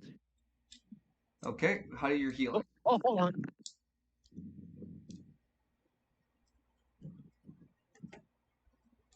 Lloyd, how are you feeling? How's the stream going? How's today's session for you? Oh, Huh? I said, ah. It zooms in and zooms out of Lance's face. Ah. Can you hear me? Welcome back. Sorry about that. I saw me trying to jump off the bed and I wonder vaulting himself because twice before this dumbass has tumbled off the bed and for some miracle did not get hurt. I want to make sure I want to make sure she stays safe. I agree. That's a very important thing to keep a conscientious of. Like Misha, please, you're 15. You're too old for this shit. You are too old for these antics. So, Alistair, you want to heal? Yes, please. How do you gonna heal? Let me look at my inventory once again. See what this thing did to me? I think a full heal is necessary. Huh? I want to use one of them. I think I have a full heal in my inventory, so I'm gonna use that. Sure. Actually, let me make sure I read this again. So it's a med kit, right? Or Oh wait, no, I don't think I have I don't think I have a full heal, but I'll use the best one I have. I'll use the first aid bandage. It's a quarter HP plus 2 divided by my level. no, it's +2 by half of your level. So you're all level 6s now. Son of a bitch. So they'll heal how much? That's +3. Only a +3. No. It's a quarter of your HP with a +3 modifier. Okay. How do you divide 18 by 4? Let me do the calculator. 18 divided by It'd be 4. Okay. Then +3 for your level is 6, 7, 8 HP. No, 6. Yeah, +3. Sorry. So it's 5, 6, 7. Yeah, 7.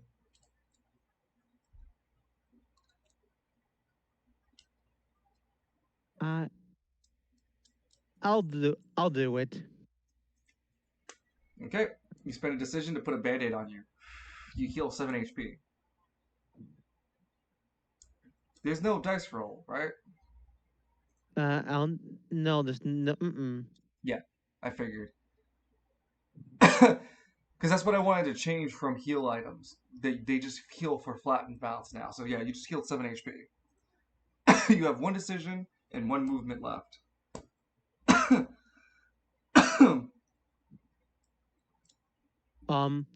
Our shield bullet. What's that do again for me? Shield bullet? Yeah, a shield. Yeah. What it does is gives you a temporary shield across your body, and it takes the hit first, breaking like Cyric shield, except it doesn't redirect damage like Cyric shield. I'll play that to myself. The bullet's value is your the bullet's value is going to be your Animus power stat. So that'll be at 6. Yeah, so it's going to be the highest is a barrier 6. All right, I'll do it.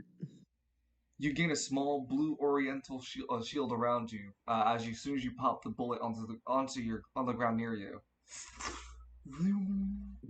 You have 1 movement left. You have a movement left, and that's about it for your turn. Other than portals, of course. I can't use my portal, so You can, yes, you can. You can always use them. You just can't use them with shadows. yeah, none in the darkness, but these two crossed the darkness without issue. I should be able to do the same thing, shouldn't? Wait a minute. The issue is you can't make portals in the shadows because you can't That's see. fine. Yeah. But I can't run through the shadows. Just like they could, right? Yeah, easily. There's still a bridge there for sure. It's just you can't make your portals in the shadows. There's just another thing is you're fighting a demon. You sure you want to flee into the shadows? Good point. Let's see. Well, that's why I made this. Yeah. You're saying? I was just gonna say that's why I made the scene the way it was to emphasize the disparity between the light and the dark, to make it even harder to like, just manipulate the battlefield as willy nilly. It's gotta have some something trippy. All right then. The phone should be charged in like one more turn, right? Correct. And I want to be near that, so I think we'll open another portal. Where so to? I'll start one here, and oh correct. Oh, okay, there we go. Further down here is I'm allowed to. I'll stay near the car.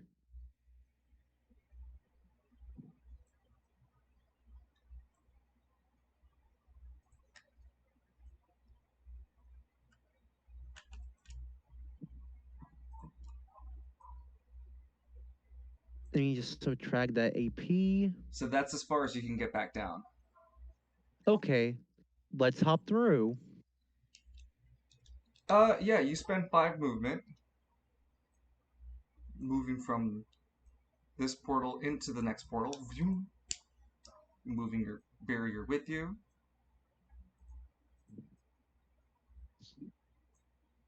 And Showtime having to move being in between. It makes a reaction and swipes at Showtime as Showtime moves around. It misses Showtime. Oh, damn. Yeah, I rolled a 6. Well, with modifiers, it still would have missed. Showtime, get over here. Well, the thing is, Showtime has to be in between you and the portals, so he always has to be in the middle. It's never Well, been not more. It's never been more established in other sessions, just because I've never had the spacing or time to specifically highlight this issue. But yes, Showtime has to be the bridge between both the portals. well. Let's close up that portal and then have him come near me. Exactly. It's an automatic movement too. He moves independently from your range, but he has to keep between the bridge between the portals. So as soon as you close the portals, he slides over to you again. You okay? He nods. Good. The demon looks from where you were and looks behind it, turning around. Just large, animalistic, almost like a tiger roar. You still have 2 tiles of movement left.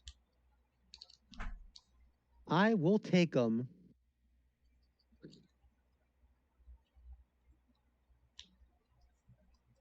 I'll keep going further down.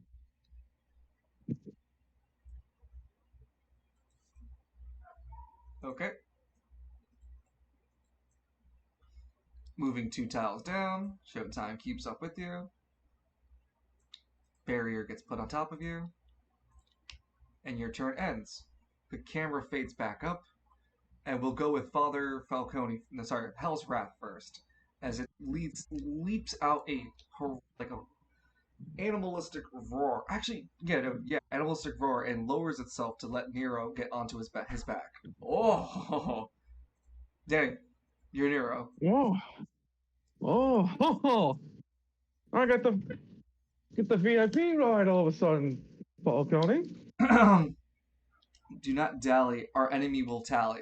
Our enemies we shall tally together. Oh, really? Huh? Do not tally. Our enemies are rallying. No, yeah, don't tally. No, don't dally. Our enemies will rally.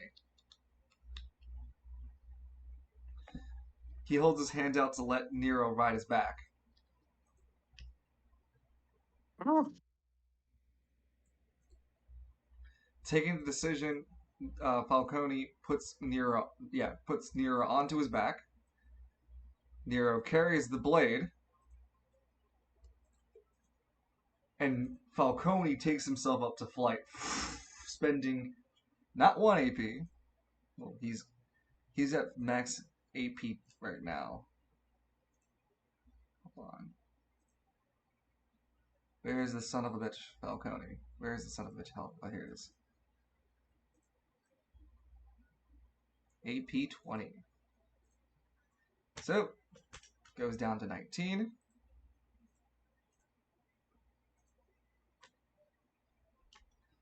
And then he's going to use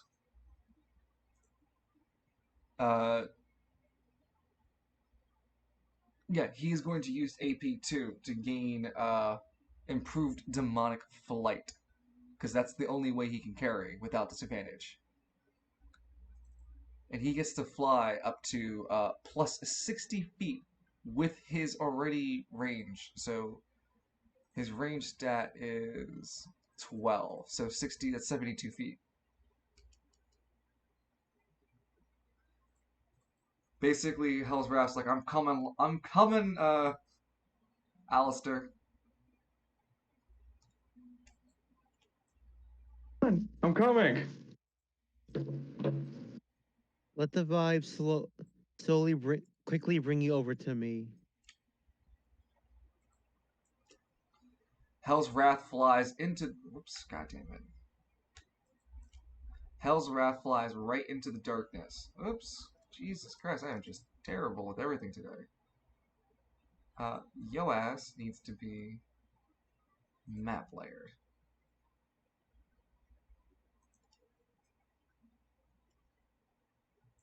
No, it's right over here. And grab this token, grab these guys, and move them into the darkness. And whilst you guys can't see Falcone, I can see Hell's Wrath, and Hell's Wrath spends his other 2 AP.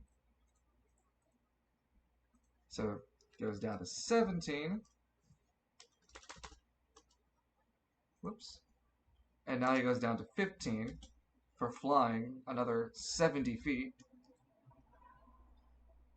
While flying at this speed, Falcone speaks. Hell's Wrath speaks up. Ready yourself. To steel yourself for the fight. The fight is. The fight is here or some shit. Like a battle steer. Oh yeah, the fight is here, for I am your battle steer. Granting Nero a chance to jump, grapple, and land on top of the demon that Hell's Wrath crashes across. So Hell's Wrath first makes a strength check. His strength check, with the modifier being that he gets advantages on his check. Wow, no, actually he'd auto pass. Because he also flew at such momentum. So he auto passes in pushing this demon half of Falcone's flight distance, which is 30 feet.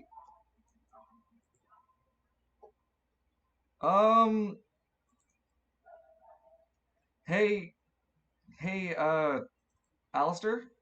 Mm-hmm. You're gonna make a dexterity check. You can junction for this, but you're gonna have to dodge this demon being pushed into you. Junctioning.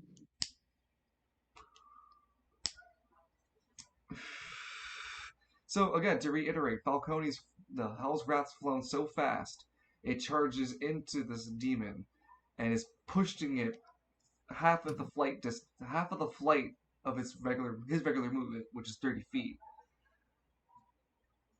And you rolled. Oh my god, you were so close for a celestial. Oh my god! But you get pushed and stompled over.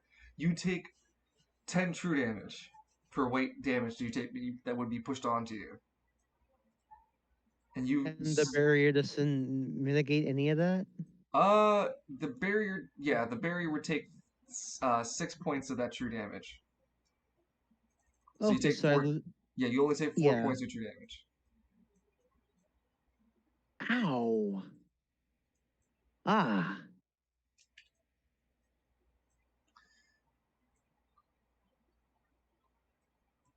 At the same time, Nero gets an advantage at grappling, flying face first into this what's it called, demon. Rolling for his strength and power check because he's junctioning. With that reroll, he lands and successfully grapples onto the demon. Cowabunga! You hear Alistair as Nero grapples the upper right shoulder of the demon and pulls out his anima. Judas Priest. Yeah, Judas Priest. And gets ready to fight, but it's not his turn yet, as it's still Hell's Wrath. Hell's Wrath then rolls. What's a Hell's Wrath move? He'd make an improvised weapon, or even pull out the shotgun immediately. But I think I'm gonna do Hell's Wrath with a special little thing. He is going to make a D100 roll and try to find a chance to pull off an environmental item, and then beat the demon with it in true Hell's Wrath fashion. Before I whip out the shotgun.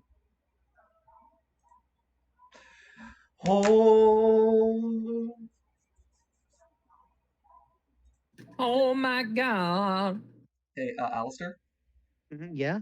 You notice that Hell's Wrath leans over and grabs the light post and rips it off the ground. He's building a light post lamp? Like a crude battery, like a crude bat.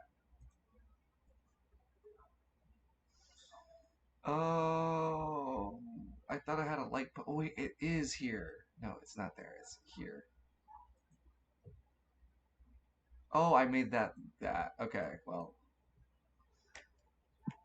Anyway, he takes up the light post, removes the source of light on the bridge, but uses it as a baseball bat, and then rolls on it as an extra modifier for his strike, rolling 3d12s, hitting the demon with it, dealing his damage, and the improvised weapon being another 3d12. He deals 17 damage to this demon, hitting it with this improvised weapon.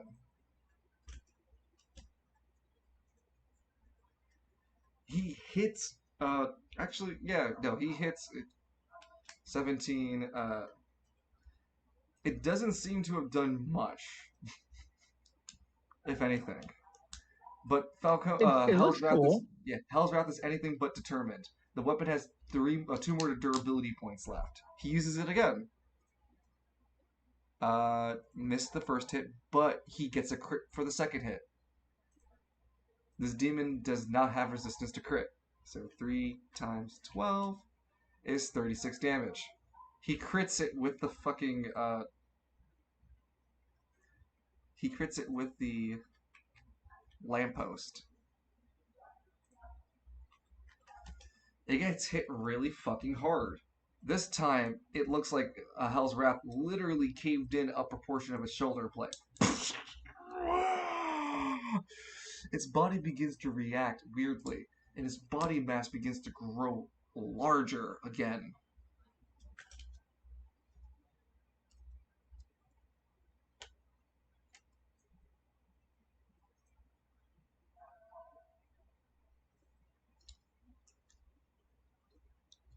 And Nero is still grappling on its upper shoulder as its body would have been. Actually, it's not supposed to be that big just yet. It's supposed to be more like here. Be right back. Give me her medicine. Yep. Your scene's done for now because we're going to swap over, but we're going to end with Nero's portion of the turn, which is Nero grappling and keeping the demon with his one arm held down. He uses his decision and his AP1 in order to stab the demon. Being that he's literally on top of it, he just rolls for damage. Another meaty ass 17, but the demon's skin seems to be sharp, like defended, as trying to pierce that heavy scales bounces off Buddhist priest. What the fuck? Hey, Alistair, the fucking scales are harder than diamond. We might have to use that RPG. Get it from the car. Alistair then nonchalantly explains he has the RPG. Well, what are you waiting for? Use it! And we'll get back to Alistair later. How do you guys feel about the fight so far? Faith that Alistair was gonna win. I'm just. Where the fuck is my launcher at? Oh, there we go. Is Evie still here? Yeah, I'm still here. Okay. Because we're gonna swap over to wait, was it Loon, then Danny, then it was So we're gonna go over to back to Lance. Lance, you're at the cafeteria. You have 2 decisions. Sorry, I'll give you 3 decisions. What would you like to do? Well, he can get some food. He's kind of hungry. You find the irresistible smell of bacon, eggs, grits, hash browns, muffins, griddle, like pancakes. The smell of syrup, berries, not onions, sorry, orange juice, apple juice, just wafting in the air. Lance is gonna fill up on bacon, eggs, hash browns, sausage, croissant, some berries here and there, and like 2 glasses of orange juice and a glass of apple juice. That's a lot. And he's There's a tray to carry it all, so you just like stack a tray. Yeah, it's pretty much stacking a tray, and then Lance would look for like a person sitting by themselves and like join with them. There's only a group of 4 people. The cafeteria is alone. Well, then So Lance joins a group of 4 people. When you join them, make a D100 check. Your sanity makes the check harder. No, sorry, your intelligence makes the check harder. They fade out from existence. You were alone the entire time in the cafeteria. You realize the food also is not there. You Damn it. lose you lose 10 sanity. Damn, this is a pretty harsh.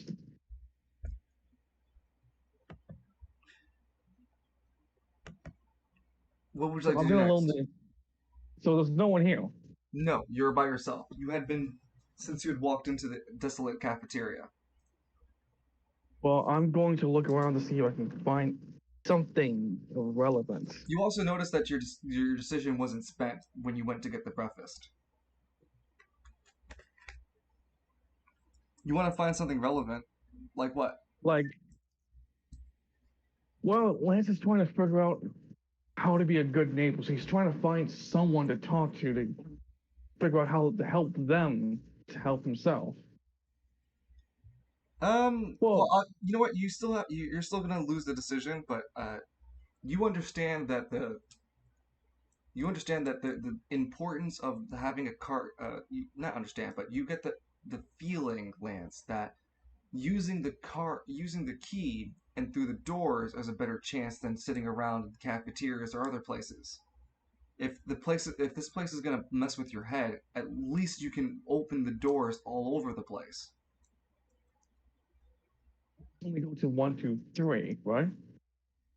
You have 3 digits. Each digit can only go Yeah. up to the hundredths digit can only go up to the number 3 and go back to 0.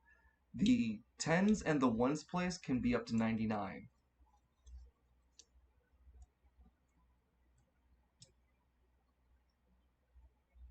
Okay. So you So can let me still go spend try. time in this cafeteria, but you'd probably be wanting to look for a door, something to physically, a number for you to go through. Yeah, that's what I was going to do. Like, Lance looks around the cafeteria to see maybe there was a set of numbers that he would Make see like a pattern. with your dexterity being a modifier to help you, it makes the task a much easier affair. Go ahead and roll a d100. My dexterity is a D12. I know. Thought of. Yes. You notice that the cafeteria, all the way back inside the actual where the chefs cook, you notice that there's a number sprayed onto like the grease wall. It reads 132. Was the no other check? Lance chose the key. What correct? 1, 3, 2. And begins to use his next decision to look around for the door 132.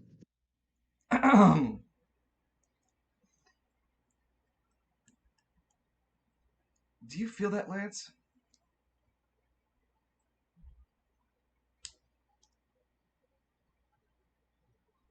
An unfamiliar voice speaks in Lance's head. Do you feel that, Lance? Feel one. Roll a d100. Your sanity is a modifier.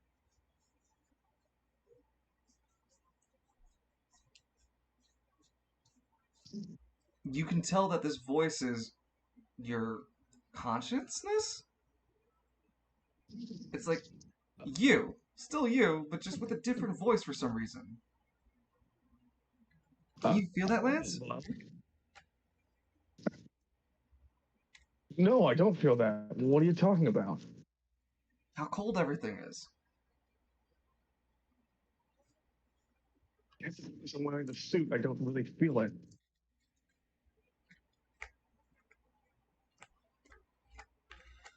Now that you mention it, I can kind of see my breath for some reason.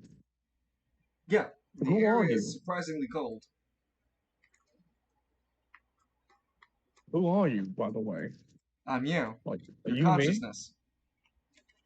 Like a metaphorical state of This- mind. This is like a check-in. This We're is- talking for the first time. I'm surprised that you can actually understand me. I figured you'd be. Why haven't I heard you before? That's Lance. Like, this is just going on as Lance is Yeah, walking. exactly. Towards, Lance is walking as he's talking to the voice in his head now. Well, honestly, Lance, you're not the sharpest tool in the shed. I've been talking to you for quite some time. You might remember me as here. Go. Wands, you can heal Alistair. Oh, that was you? I was Why do trying you really sound so hard that day, and I worked right through everything in your head. Hmm. Well, Hold on, stop. what's up? You're here. You notice, Lance, looking to your right, that the door 132 is labeled with 3 golden letter numbers.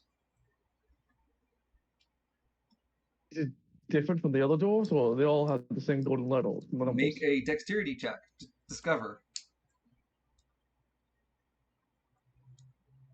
Oh, Lance, you can do this. I believe. No.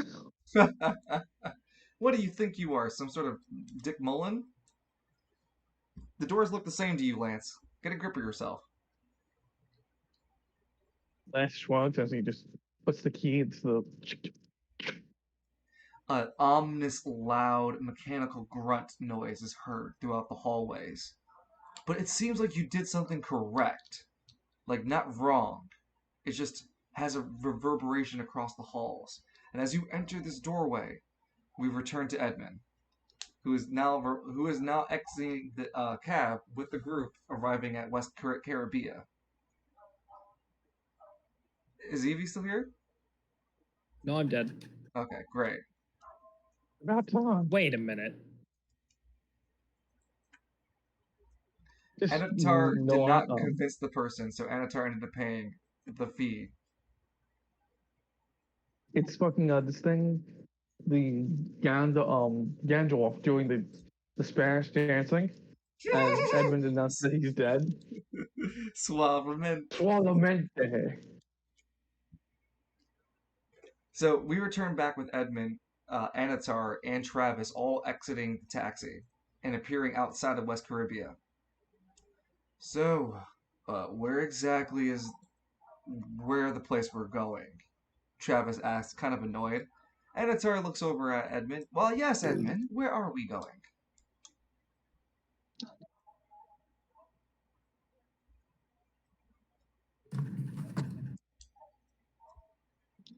Well,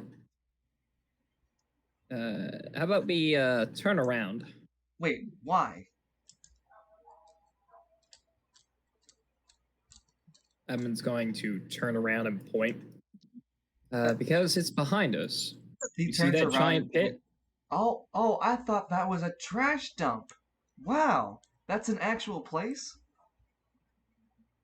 Well, I mean, it could be it is a trash dump. The person there was trash, but you know. Yes, that's the place. We need to go down there. Travis looks over. That place does look like where you would put trash. I would put trash there too. Edmund pulls out a Glock. All right, boys, let's get walking. Walk. Anatar does not walk. I shall hover. He gives the illusion he's hovering, but he's actually just walking. That's fine. I want you to make me a dexterity check, Mr. Edmund O'Leader. So shall Anatar.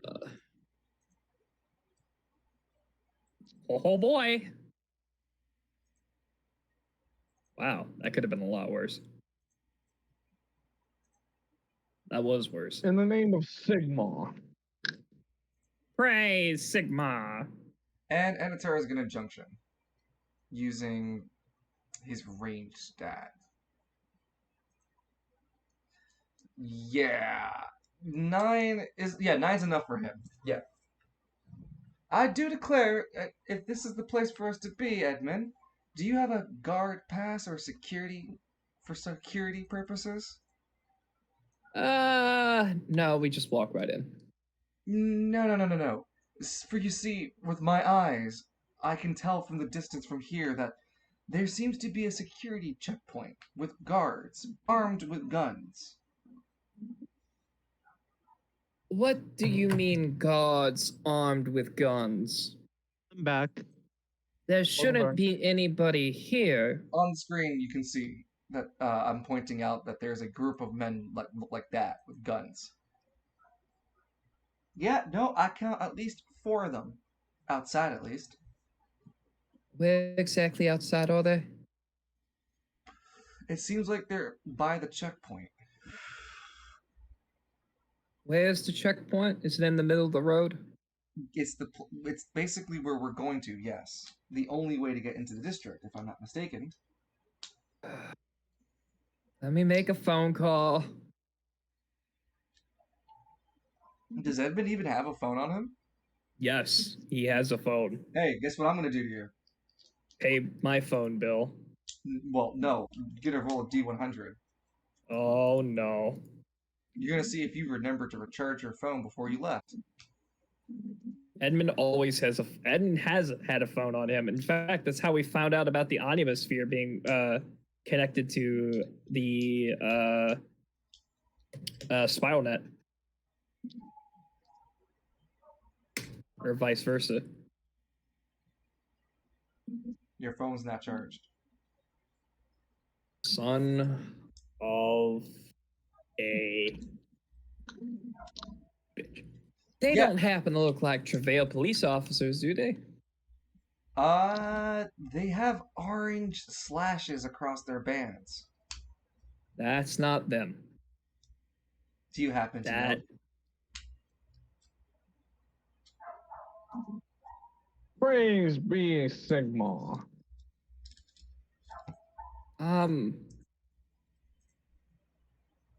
I think we're gonna have to wait a little bit because you see, we're supposed to be meeting the Travail Police Department.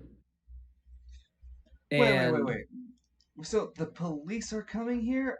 I thought you were supposed to be the police coming here.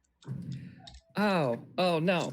See, the entirety of Excuse Squad me. Zero is supposed to be coming here, including the Ranger. So we're sure Lance and the rest of Squad Zero, like Alistair and Father Falcone, will all be here today.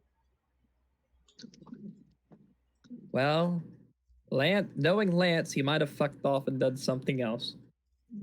Knowing Falcone, I think Lance wouldn't fuck off and do something else if it would met the safety and security of other Anima users. I know my friend too well.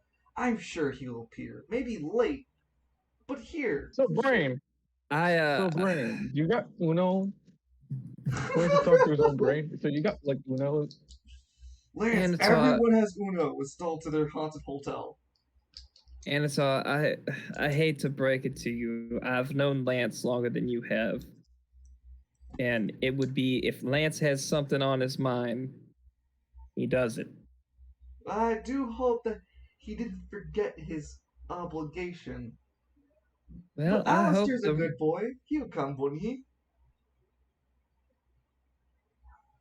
I hope so.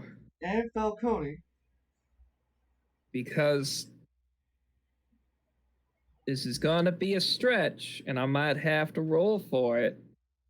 The only entity I know that would use your orange for their uniforms is that pharmaceutical company. Because it says Orange Duke Pharmaceutical Company. Well, and you do remember also fighting alongside them to clear up the biohazard mess. They do look like some people that I fought alongside. And apparently there is somebody powerful in the Orange Duke building to whom I don't want to piss off. Powerful person, hey? I can't feel their presence from here, but perhaps even I would be able to tell if they're that strong. They're remastering Tales of Symphonia? What the fuck? I always told you that. Well, Knight and Sonric were really creeped out about it. Apparently they felt something in that building. I don't know. They were scared to go in.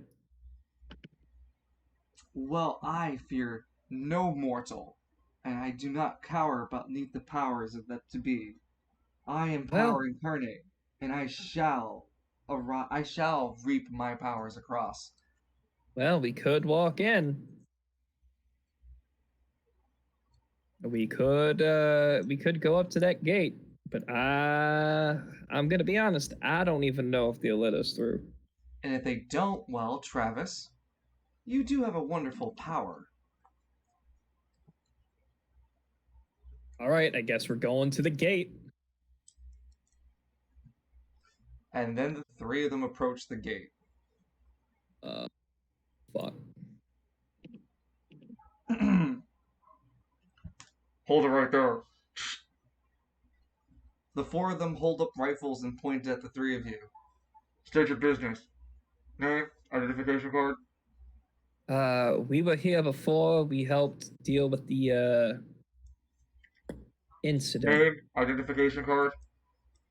I don't have an identification card. They have like these laser dots pointed at various portions of you guys. Anatar holds his hands up. Gentlemen, gentlemen, gentlemen.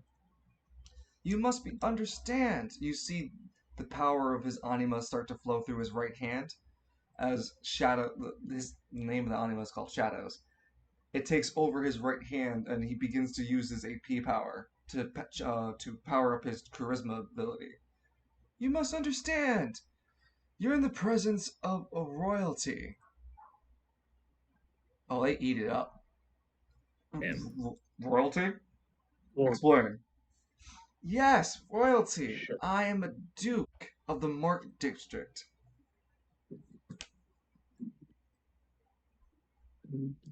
There's a long pause before they look at each Sure. other. should we call it in? Yeah, let's call it in.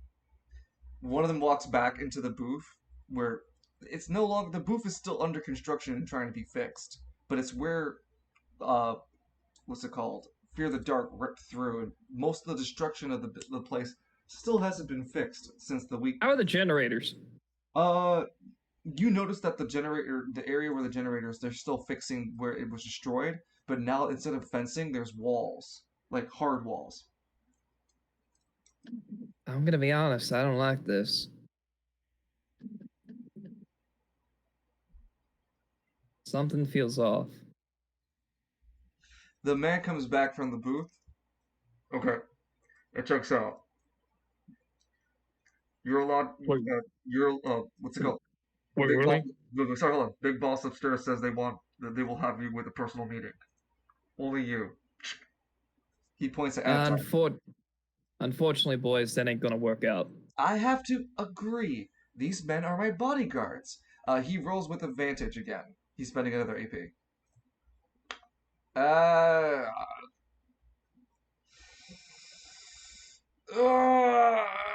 It's not high enough to pass, but you're gonna help him. He's gonna roll one I'm more gonna time. help. I'm Yep. gonna help him.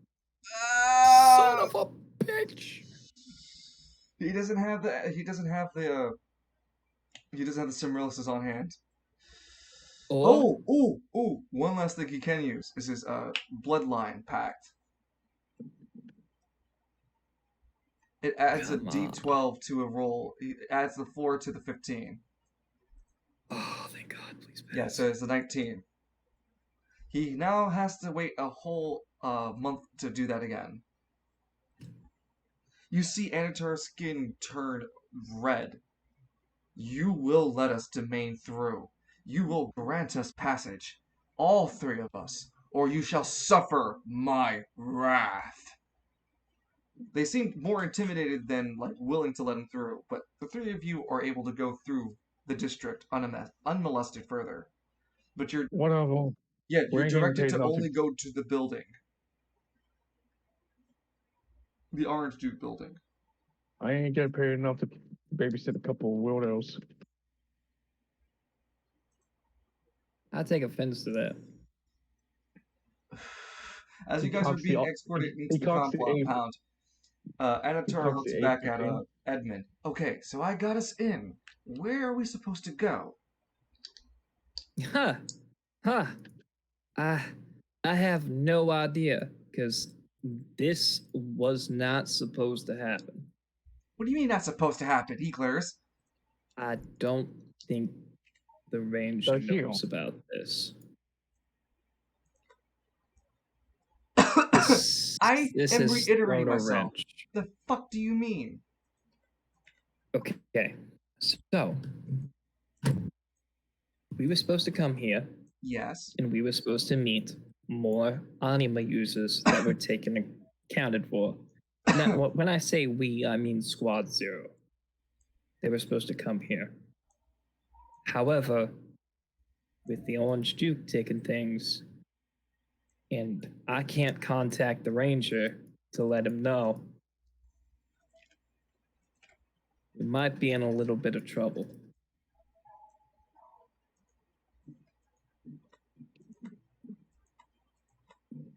I have the strangest feeling whoever we are going to meet is a lot more powerful than you or I.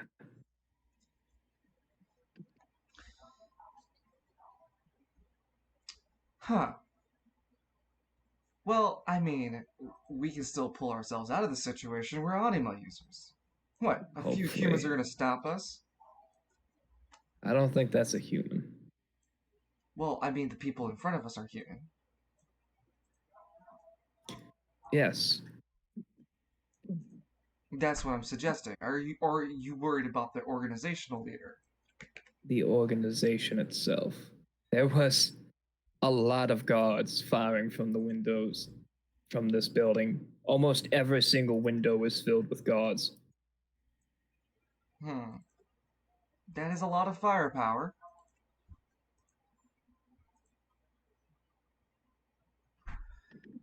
And we're gonna end this scene with you guys being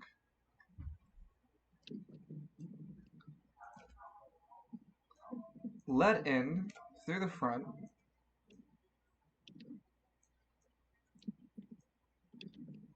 Not a huge fan of the bow and arrow. Using bow and arrow for what? One more time too. Oh, it's working? Yeah. Damn. No, I haven't experienced frame drops. I'm not online. I'm doing the tutorial mission right now. Oh, would you look at this? They cleaned up the giant fucking monster. Wait a minute. Orange Duke Pharmaceuticals. Yes. I know that name. It's a trademark name. Don't you dare steal it. They make my prep. I'm done with you. What? Put you on my I'm not what? following. Little shit. What did you say, Lou? I was talking to Misha. Oh, no. No, it's HIV prevention, Danny. It's HIV prevention medication. Oh, wow, they make my prep. Shut up, Edmund, you don't sleep, you don't fuck. I slap. So, To be fair, to quickly go over things for Loon, who just stepped away. Anatar, Edmund, and Travis all managed to get into the undisclosed district again. It's just now heavily controlled by the Orange Duke Pharmaceutical. As you can see with the stream currently, there's a lot of firepower here right now. Oh boy. And Anatar is wondering, so what are we doing here? What's the plan? we were supposed to meet more of those captured anima users with the Travail Police Department. The Travail Police Department aren't here, and they are currently in a diet. He's gonna turn back. Why in the world do you have the guards in a diagonal formation? To breach off the rest of the quarantine area and district. Ah, okay, all right. I was gonna say wouldn't it be more effective to have them in a wedge? I'll put the Revolves in a guns on him. wedge. Keep moving, Soul.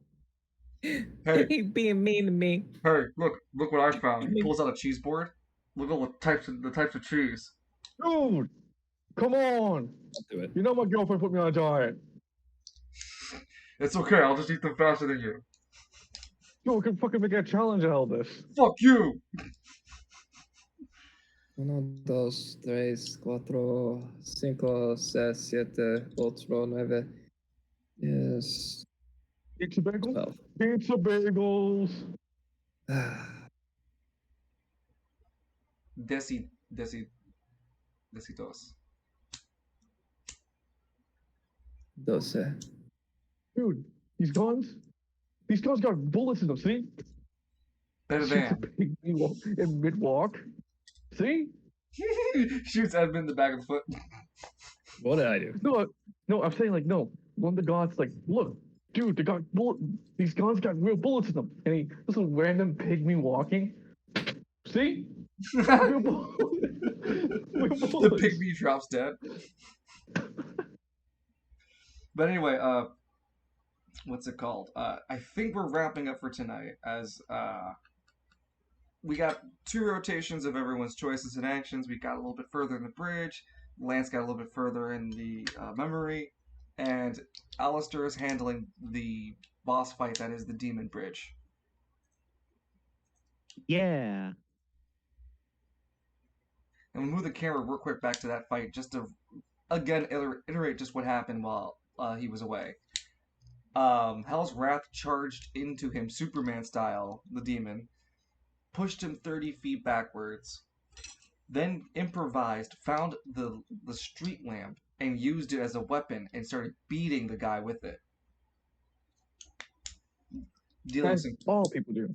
Yeah. Also, a rework for Hell's Wrath is that he gets 3 decisions whilst he's in demon form. I did not mention it, but he has 3 decisions. If the CEO of Orange Duke's Anima is not Sir Duke, I'm going to be very upset. You're going to be very upset. Yeah. Yeah, because he's a Celestial. So anyway, Nero Yeah. jumped off and is currently grappling the demon and is trying to pierce the demon but can't do anything. He yelled back at Alistair before the end of his turn, telling Alistair to use the rocket launcher in the car to shoot him. And Alistair replied, That's... Hmm? All right, go ahead. Alistair, how did you reply? Or if he does it to me one more time. Nero, the priest that you drove here with, is holding on to this demon's upper arm. He yells at Alistair, get the RPG in the back of the truck. Shoot this fucker. Oh crap.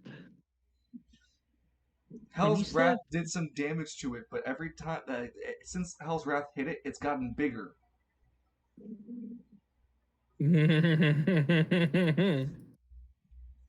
It got bigger? Oh god. Yep. Sounds like it's compensating for something. Your mom's compensating for something. Your mom.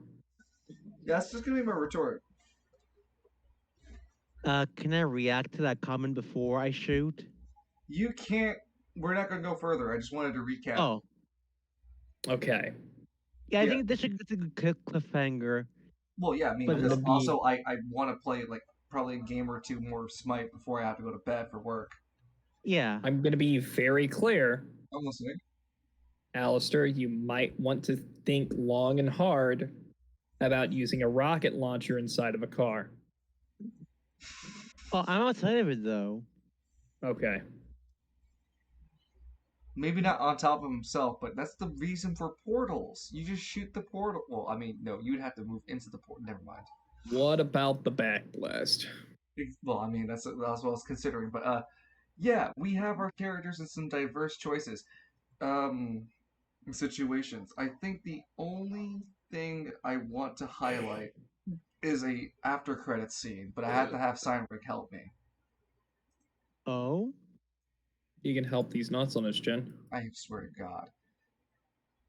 The camera pulls in towards dockside as it'd be around this, since this is an after credit scene, it's during the morning portion of the day. So customers are coming in, and now it's Sun's turn to be the receptionist to file people in and work with them. Seinrich, you've been at the store for a while now, and that this cutscene is just with the store opening itself up for the morning. There's customers at the floor where there's all these smoke leaf selections, but right now the camera keeps with just Sun at the bar, with Seinrich approaching it. Sun speaks up. Hey, Cynric, how have you been enjoying the docksides lately? The building itself is a rather old, but it's got refurbished. It has nice wooden paneled floors. It's got a low bearing ceiling. It's got enough space, but it can get drafty at times. Overall, it's not a bad spot, including the free rent, the free spot you've been sleeping at lately. The communal sleeping isn't bad as you thought. It's just day seems to snore twice as loud because he has two Son. people. Son, sorry. Yeah, I can't complain a lot, and it's cozy enough.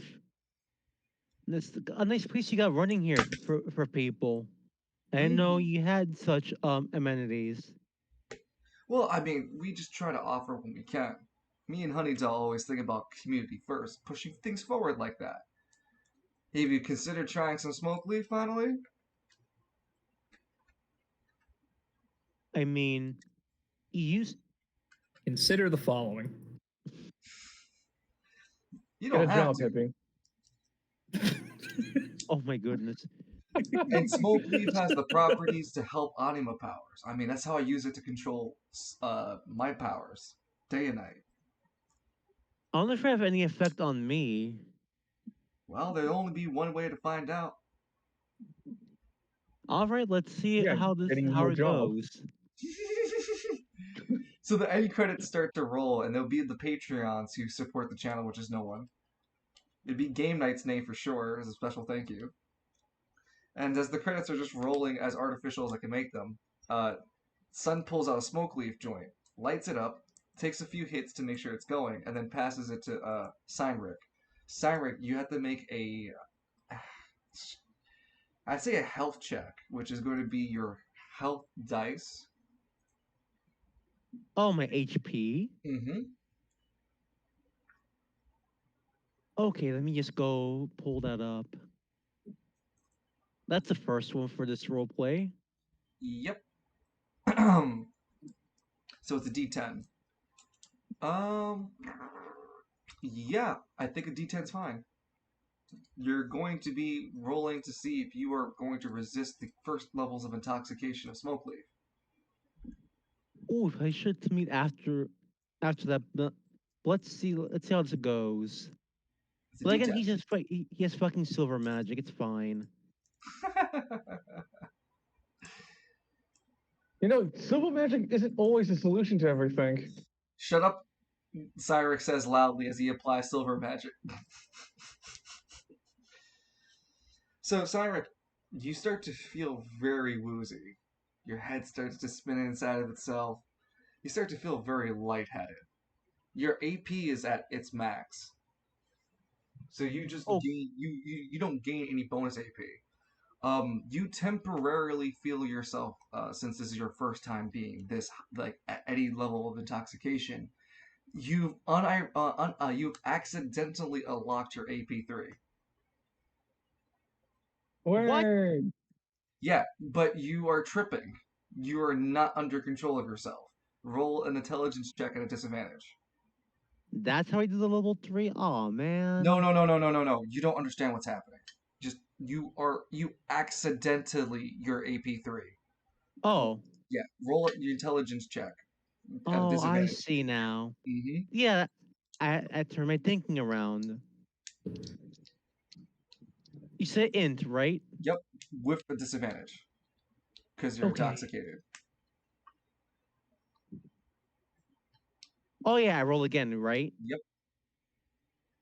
All right. Well, so what I mean by that you accidental to your AP3 is that you don't have a comprehension what happens to you. You, as the character, just simply turn into pure raw energy. Uncontrollable, fathomable raw energy that begins to splinter and spit across the area and surfaces. As you're freaking out at your metamorphosis, Sun's freaking out because he's having he's not having a trip. He's more of a seasoned smoker, but he's like, oh shit, that's right, you're an anima. Oh fuck, I should have done this in the back. Ah crap, everybody. You see most of the crowd fleeing as Cyrek is gone energy. you're in an unstable state of between energy and a physical form. It hurts at the same time soothing. It's weird, Cynric. What do you do? So it's hurt slash comfort. Yes. Your upper right arm is hurting you, but your lower left leg is like nice and toast, like nice and fine. Your face is on fire, but your ass is like it's been its best shape since your lower back is finally fixed to that knot that you've been having. Hmm. I would think maybe ask for some alcohol or something to calm him down. Roll a d100.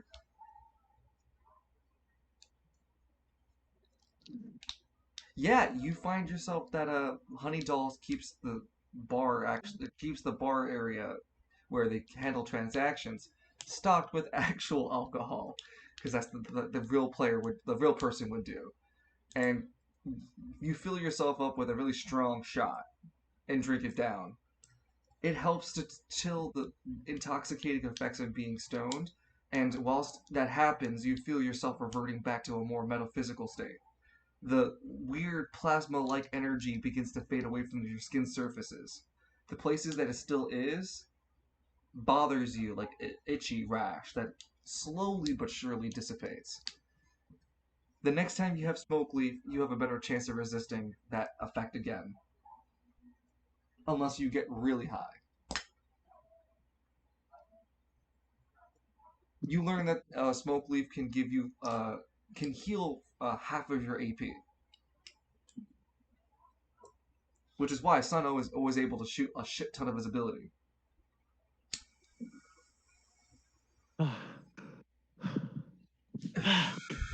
You got me scared there. You okay? No. What the actual fuck is this? Is this your first time, Smooth Skin? It's smoke leaf, all right. It opens your mind, and it seems like it opens your powers to your your deeper latent powers. Jeez. If they're going to open me up, I'd rather take me out to dinner first. God fucking damn it. Well, hey. I think for the most part you handle it pretty well. How does your energy feel? He's talking about your AP. Doesn't it feel replenished? It feels Oh, more it feels. push, but It feels like goddamn. It's Damn, like I got it hit feels by a like fucking something. truck. Well, hey, it was your first time. Sun reaches over and pats your shoulder. But I think you did good, Cynric. Stick around. Try it again next time. Well, it'll be a lot easier, I bet. I don't know, man. This is what it does to me. What does it do to a normal person? Oh, it just makes It them kills them. forget. It makes them get hungry, makes them forget stuff, makes them, get a little bit erratic, makes them forget stuff. Did I say that? Stops their heart. Shut up, you. Also makes you. I'm sorry. Raises their heart rate if mixed with certain other stimulants. Cybert gets a heart. No, wait. It would it would stop your heart if you mixed it with uppers. Don't forget. I know. Well, yeah, That that's kills the your end. That'd be the end liver of this with TLC. cutscene as Cyrix just like takes a back step. TC. Lets Sun tries to bring back the crowd to continue business. I'm THC. gonna grab another Double shower. burn. Holy shit. Can I interest you in speedballing? I Cynric? don't even know what that is. Oh yeah. Well, Cynric, here, take a hit of this smoke leaf, and then drink this energy drink. Oh no, not happening. Is there any other cutscenes I can play? Hold on. Sorry, let me just think. Take a hit. Take a hit of this smoke leaf and do this line of coke. We do have a cutscene. Wolf returning back from his objective. Get my cocaine. Wolf makes it back to Lance's house. When he does, he finds that Bunny has shopped at the local areas and bought pots and pans to at least get food and stuff on the place and actually begin making it livable for people. Wolf returns with the iPad device that's basically carrying around Porta Novus. Wolf smiles triumphantly while returning to Bunny. I have successfully uploaded Porta Novus to the Spiral Net. We have hacked IKEA-chan. Great! We hacked the My furniture store! Yes. I my haven't got a whole better name yet, existence. but we hacked the IKEA store. We have shipped ourselves new furniture. It should arrive by the beginning of the next month. Wonderful! Portanova was like smartest man of all Spiral No, City. hold on. I'm Portanovus. I Okay. told you I wanted you to leave me there. I did not want you to move me away from the terminal. I had to return. This is my home. God, Imperial! If only I made a No, command to no, damn control it, you damn robots. damn it, Mongol. He lowers the mute button and puts the tablet on the table. Bunny smiles at Wolf, but then looks kind of I didn't. serious. There have been people outside. People? What do you mean? She pulls out the gun. I think people have been trying to rob the place. Perhaps they thought I was gone. Or Lance has left. We will keep vigilant watch. No one will get past us. Yeah. Hey, yo, they got a door. Oh yeah, no. There's still no door. Hey, yo, there ain't no door in here. I see they got a couch. Hey, that's a big ass dog. Wolf runs them down. Hey, yo. Hey, yo, he don't bite. Oh, shit, he do. But yeah, that's that cutscene for Wolf and Bunny. They're taking care of Lance's house. Yo, did you... Ace. Ooh, yeah, Ace gets a cutscene. Ace is dealing with the side effects of being kidnapped. He feels a rash coming around the back of his neck and he rubs it. And Ace, I'm gonna roll a D100 for you, buddy. You're just a regular human, so unfortunately, this is a really low modifier for you. Ace gets PTSD. Ace Ace actually gets PTSD. Holy Ace shit. Ace suffers. You rolled a 92, Ace, out of 100, which is bad. Ace, you are suffering a what's it called? A mild cold, a mild sickness. You are experiencing shakes, shivers, and it's preventing you from actually doing your job. The box network is currently on hiatus now. He just activates straight shooter so he can reroll that dice. I mean, he could. No, but he's the character. He can't. Someone else has to give him straight shooter, and it can't be the players either. Damn. Yeah, so the only eligible person would be Kalis or any other viewer. Otherwise, yeah, what's his name? Ace is going to be sick. Poor guy.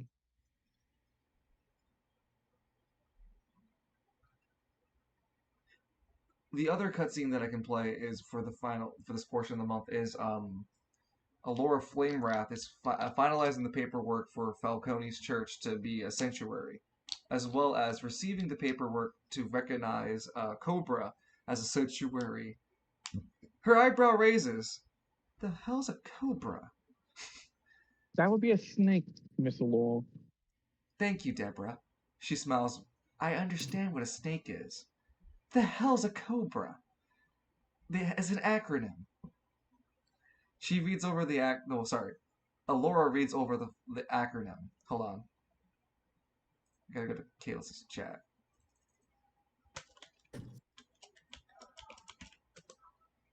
Oh, come on. I know I put Cobra. Community of betterment around animals. Something anima. No, I had the conversations with me and him. Hold on. Cobra stands for the light of Sigma. Praise Sigma. I hate you.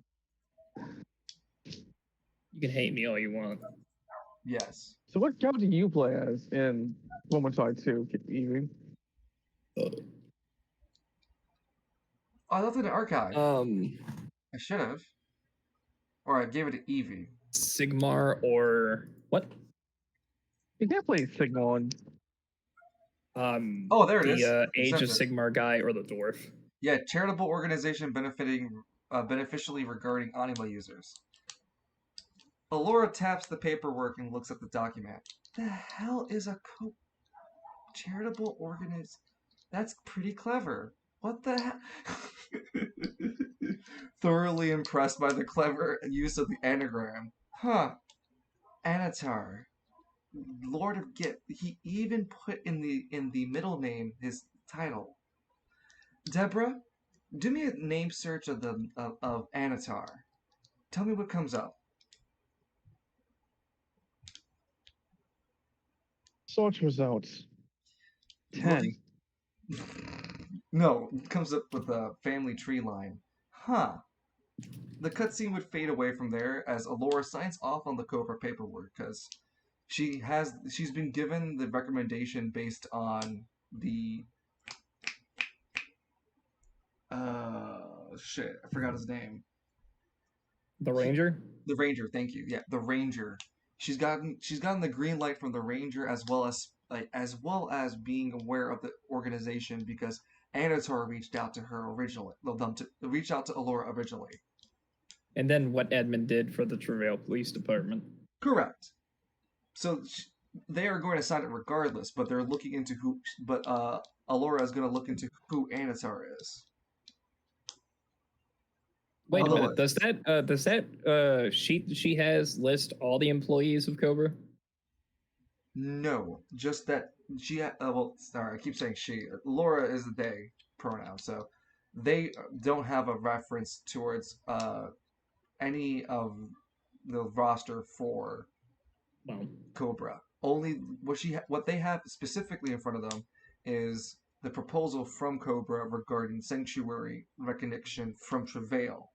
So with Alora signing off on this on behalf of Richard Turkey, Alora essentially makes what's it called? The Sauntering Stallion legal jurisdiction as in protection of Travail as well. So if someone were to fuck with the Sauntering Stallion, Travail can legally push its forces and deputize people in the area in order to help defend this establishment because it's recognized as a sanctuary for anima users. A pog. Alora is going to sign it off. This, Yeah, Alora's going to sign it off, but at the same time is going to look into who Anatar is. and then next month we find out the repercussions of that. I'm just That, saying, if it's this district is a sanctuary district, it News should be able to handle animal users, not send them to other districts to be their problems. No, it's not supposed to. It's not meant to send other anima users out elsewhere. How many anima users do You don't get think the joke. Falcone can hold in a church? Sauntering Stallion is meant to be another sanctuary that Travail can help help foster because Travail wants to help more anima users. Helping the Sauntering Stallion makes it easier for them to solidify a network where anima users can be safe. At least that's as far as Alora's current objective is.